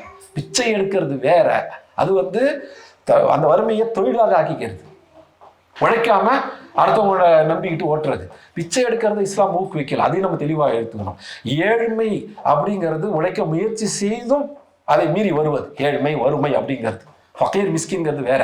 நபி ஸல்லல்லாஹு அலைஹி வஸல்லம் அதிலே ஃபக்கீரா இருக்கிறத விட்டு பாதுகாப்பு தேடி இருக்கிறாங்க. அல்லாஹும்ம இன்னி அஊது பிக மினல் குஃப்ர் வல் ஃபக்ர். குஃப்ரை விட்டு அல்லாஹ் நான் உங்கள்கிட்ட பாதுகாப்பு தேடுறேன், இறை நிராகரிப்பை விட்டு பாதுகாப்பு தேடுறேன். வல் ஃபக்ர், ஃபக்ர்னா என்ன? ஃபக்கீரா இருக்குது. வறுமையை விட்டும் பிறர்கிட்ட கையேந்து கேட்கறத விட்டும், பிறர்கிட்ட போய் கேட்கிற மாதிரி நிக்கிறத விட்டும் பாதுகாப்பு தேடுறாங்க. அப்ப ஃபக்கீரா இருக்கிறத அல்லாஹ் ஊக்குவிக்கல, அல்லாஹ்வோட ரசூல் ஊக்குவிக்கல, மாறாக அதை விட்டு பாதுகாப்பு தேடி இருக்கிறாங்க. பிறர்கிட்ட கையேந்து கேட்கறத விட்டு பாதுகாப்பு தேடி இருக்கிறாங்க. அப்ப பிச்சை எடுக்கிறது இஸ்லாம் ஊக்குவின்னு சொல்ல முடியுமா? கிடையாது. ஆனா முஸ்லிம் ஊர்களை தான் பிச்சைக்காரன் கும்பலா வருவாங்க. அதுவும் வெள்ளிக்கிழமை ஆயிடுச்சுன்னா படையெடுப்பே நடக்கும். ஏன்? நம்ம இந்த மாதிரி குழம்பிக்கிறதுனால. ஃபக்கீர் மிஸ்கின் வரும்போது பிச்சைக்காரங்க தான் அது நம்ம நினைச்சுக்கிறோம். அவங்க பிச்சையை தொழிலாக ஆக்கி கொண்டவர்கள். வறுமையிலேருந்து வெளியே வரணும்லாம் அவங்களுக்கு எண்ணம் இல்லை, உழைக்கணுன்ற எண்ணம்லாம் இல்லை. அதுக்கான அந்த எண்ணம் முயற்சி ரெண்டுமே அவங்ககிட்ட கிடையாது. இதையே தொழிலாக்கிக்கிறாங்க. Professional beggars. அவங்க ப்ரொஃபஷன் என்ன? பிச்சை எடுக்கிறது. பிச்சையை தொழிலாக ஆக்கி கொண்டவர்கள், வேற தொழிலாம் முயற்சி இல்லை. அதை இஸ்லாம் ஊக்குவிக்கவே இல்லை. பிச்சையை இஸ்லாம் ஊக்குவிக்கல. பிறர்கிட்ட கையேந்தத்தை விட்டு பாதுகாப்பு தேட சொல்லித்தான் ரசூலுல்லாஹ் கற்றுக் கொடுக்குறாங்க. ஏன்? அப்போ இந்த தலைப்பை நம்ம இந்த தெளிவாக்கி முடிப்போம் இன்ஷா அல்லாஹ். என்னது? ஏழ்மை வறுமை ரெண்டு ஒன்று தான். ஏழையா இருக்கிறத, வறியவரா இருக்கிறத அல்லாஹ்வோட ரசூலை ஊக்குவிக்கல. ஆனா ஒவ்வொருத்தருக்கும் எவ்வளவு வசதி வரணுங்கிறது அல்லாஹ் தான் முடிவு செய்யறாங்க. வசதி உடையவர்களை கடமை, வசதி குறைந்தவர்களை ஆதரிப்பது. அதுதான் ஜக்காத் கொடுக்குறோம் இல்லையா? நம்ம கிட்ட பணம் நிறைய சேர்ந்துச்சுன்னா ஃபக்கீர் மிஸ்கின் தேடி போய் நம்ம காசு கொடுத்துடணும், அவங்கள அந்த வறுமையிலேருந்து வெளியே கொண்டு வரணும். அதுதான். அப்போ ஃபக்கீர மிஸ்கின் என்ன செய்யணும்? பிச்சை எடுக்க போயிடக்கூடாது, அல்லாஹ் கிட்ட கையேந்து கேட்கணும். வசதி உள்ள முஸ்லிம்கள் அவங்கள தேடி கொண்டு போய் காசு கொடுத்துடணும். அப்ப எது சிறந்தது? ஏழையாக இருப்பது சிறந்ததா, பணக்காரா இருப்பது சிறந்ததானா? பணக்காரர் இருக்கிறது சிறந்தது. ரசூலுல்லாஹ் சொல்றாங்க, அந்த மேல இருக்கிற கை கீழே இருக்கிற வாங்குற கையை விட சிறந்ததுன்னு சொல்லிடுறாங்க. அப்போ பணக்காரா இருக்க முயற்சி செய்யத்தான் சிறந்தது. ஆனா அந்த முயற்சி அல்லாஹ்வை மறக்க செஞ்சிடக்கூடாது, மறுமையை மறக்க செஞ்சிடக்கூடாது, நம்ம வாழ்க்கையுடைய நோக்கமான அந்த இபாதத்தை மறக்க செஞ்சிடக்கூடாது. அப்போ பணம் சம்பாதிக்கிறதுக்கு முயற்சி செய்யலாம், ஆனா அதுல ஒருத்தரோட ஒருத்தர் போட்டி போடக்கூடாது. அது நம்மளை வந்து மறுமையை, நம்ம நோக்கத்தை, அல்லாஹ்வை மறக்க அளவுக்கு விட்டுறக்கூடாது. பணங்கிறது என்ன? அது ஒரு கருவி. பணங்கிறது இலக்கு இல்லை. இலக்குங்கிறது சொர்க்கம். சொர்க்கத்தை அடைவதற்கான கருவிகளில், சொர்க்கத்தில் அடைவதற்கான வழிமுறைகளில் ஒன்றுதான் பணம். அப்ப பணம் வந்தா என்ன செய்யணும்? அதை கொண்டு சொர்க்கத்தை வாங்கணும். அதுதான். அப்ப இஸ்லாமும் ஏழ்மையும், அதுதானுங்க தலைப்பு. முடிச்சுக்கோமா இன்ஷா அல்லாஹ்.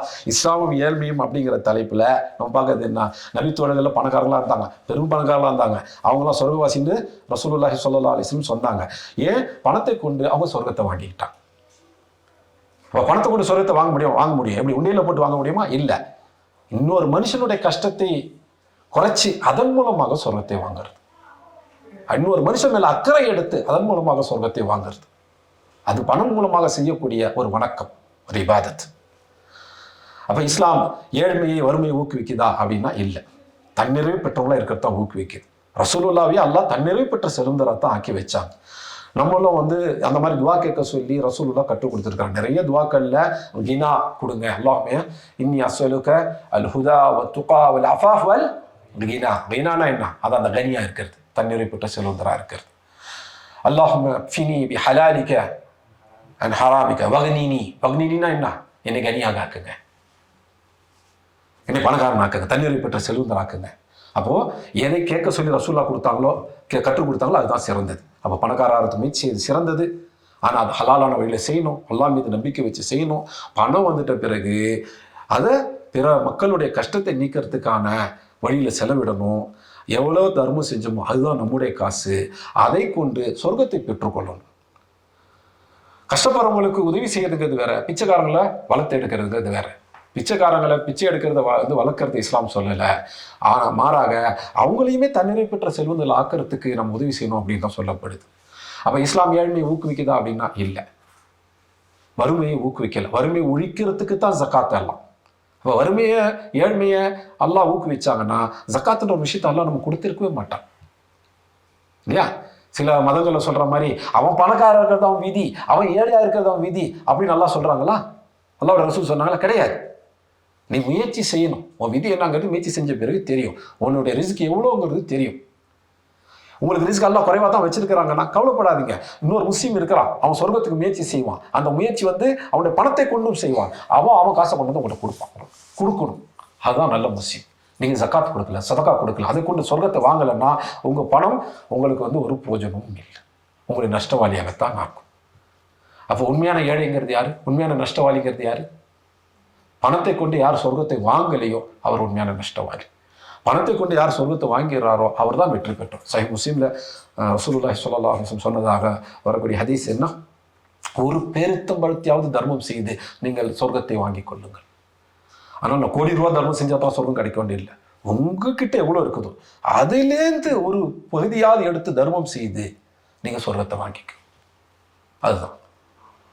அதுதான் இன்றைக்கான நினைவூட்டல். கொஞ்சம் கூடுதல் நேரம் எடுத்துக்கிட்டேன், ஆனால் இந்த விஷயம் உங்களுக்கு தெளிவாகி இருக்கும் அப்படின்னு நினைக்கிறேன் இன்ஷா அல்லாஹ்.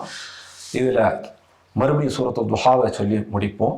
அல்லாஹ் சுப்ஹானஹு வ தஆலா வத்துஹா வல்லைலி அந்த சூறாவில் நபி ஸல்லல்லாஹு அலைஹி வஸல்லம் மூணு பிரச்சனைகள், மூணு முக்கியமான பிரச்சனை சொன்னாங்க. அனாதையாக இருந்தாங்க, அல்லாஹ் அவங்களுக்கு ஆதரவை ஏற்படுத்தினாங்க.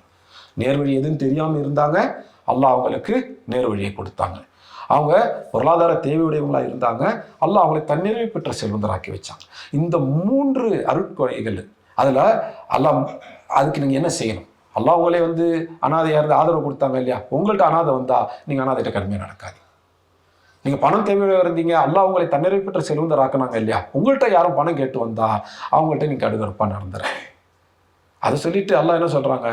நீங்கள் நேர்வழி எதுவும் தெரியாமல் இருந்தீங்க, அல்லாஹ் உங்களுக்கு நேர்வழி கொடுத்தாங்க இல்லையா? என்ன செய்யணும்?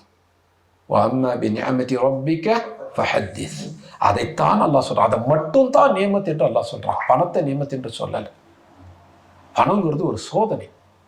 அல்லாஹ் பணத்தை கொடுத்தும் சோதிப்பாங்க, பணத்தை எடுத்தும் சோதிப்பாங்க. வறுமையும் ஏழ்மையும் ஒரு சோதனை தான், வசதியா இருக்கிறதும் ஒரு சோதனை தான். வசதியா இருந்துட்டு அருட்கொடை வந்துடுச்சு, வறுமை வந்துடுச்சுன்னா வந்து கஷ்டம் வந்துடுச்சுன்னு அர்த்தம் இல்லை. கொடுத்து அல்லாஹ் சிலரை சோதிப்பாங்க, எடுத்தும் அல்லாஹ் சிலரை சோதிப்பாங்க. ஆனா உண்மையான நியமத்துங்கிறது எது? இந்த ஹிதாயத், இந்த தீன், இதுதான் நியமத். அப்போ அந்த நியமத்துக்கு அருட்கொடைக்கு நன்றி உடையவர்களாக இருக்கணும்னா என்ன செய்யணும்னு அல்லாஹ் கட்டளையிடுறாங்க?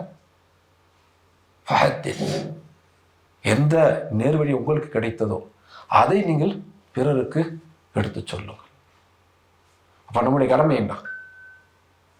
இந்த இஸ்லாமை, இந்த நபி வழியை பிற மக்களுக்கு எடுத்துக்கொண்டு போய் சேர்ப்பது. அதுக்கு பணத்தை செலவு பண்ணோம் அப்படின்னா சொர்க்கத்தை வாங்கிட்டோம். தாவாவுக்கு நான் வந்து பண ரீதியாக உதவி செய்யலை, ஆனால் பணம் இருக்குது அப்படின்னா சொர்க்கத்தை வாங்கறதுக்கான வாய்ப்பு இழக்கும். அப்போ அல்லாஹ் சுப்ஹானஹு வ தஆலா எதை நியமத் என்று சொன்னார்களோ அந்த தீன், அந்த தீனுல் இஸ்லாம், அதுக்கு நன்றி உடையவர்களாக இருக்கணும். அதுக்கு நன்றி உடையவர்களாக இருக்கணும்னா என்ன செய்யணும்? இந்த தாவாவை மக்கள்கிட்ட கொண்டு போய் சேர்க்கணும், மக்களை தீன் பக்கம், நபியுடைய பக்கம் அழைக்கணும். அதற்கு நம்முடைய பொருளாதாரத்தை பயன்படுத்தணும். அப்படின்னா அதில் செலவு செஞ்சோன்னா நம்ம செல்வந்தர், அதுக்கு நம்ம செலவு செய்யலைன்னா நம்ம ஏழைக்கு. எப்படியுமே ஏழையாக இருக்கிறத அல்லாஹ் விரும்புகிறார். அல்லாவுடைய வழியில் செலவு செஞ்சு சொர்க்கத்தை பெற்றுக்கொள்வது தான் அல்லாஹும் அல்லாவுடைய ரசூலும் நமக்கு சொன்னது. அந்த வழியில் அல்லாவுடைய வழியில் செலவு செஞ்சு சொர்க்கத்தை பெற்றுக்கொள்ளக்கூடிய மக்களாக அல்லாஹ் என்னையும் உங்களையும் ஆக்கி அருள் புரியணும். இந்த செய்தி யாருக்கெல்லாம் பேசுது அவங்களையும் ஆக்கி அருள் புரியும் என்று எனக்காக உங்களுக்காக துவா செய்து அவ்வளோ பொறுமையாக கேட்டதுக்காக உங்களுக்கு ஜஸாக்குமுல்லாஹ் ஹைர் என்று சொல்லி இந்த நினைவூட்டலை நிறைவு செய்கின்றேன். ஜஸாக்குமுல்லாஹ் ஹைரா. சுப்ஹானக்கல்லாஹும்ம பிஹம்திக அஷ்ஹது அல்லா இலாஹ இல்லா அன்த அஸ்தக்ஃபிருக வ அத்தூபு இலைக். அல்லாஹும்ம ஸல்லி அலா முஹம்மதின் வ அலா ஆலி முஹம்மதின் வ பாரிக் அலா முஹம்மதின் வ அலா ஆலி முஹம்மதின் கமா ஸல்லைத வ பாரக்த அலா இப்ராஹீம வ ஆலி இப்ராஹீம இன்னக ஹமீதும் மஜீத்.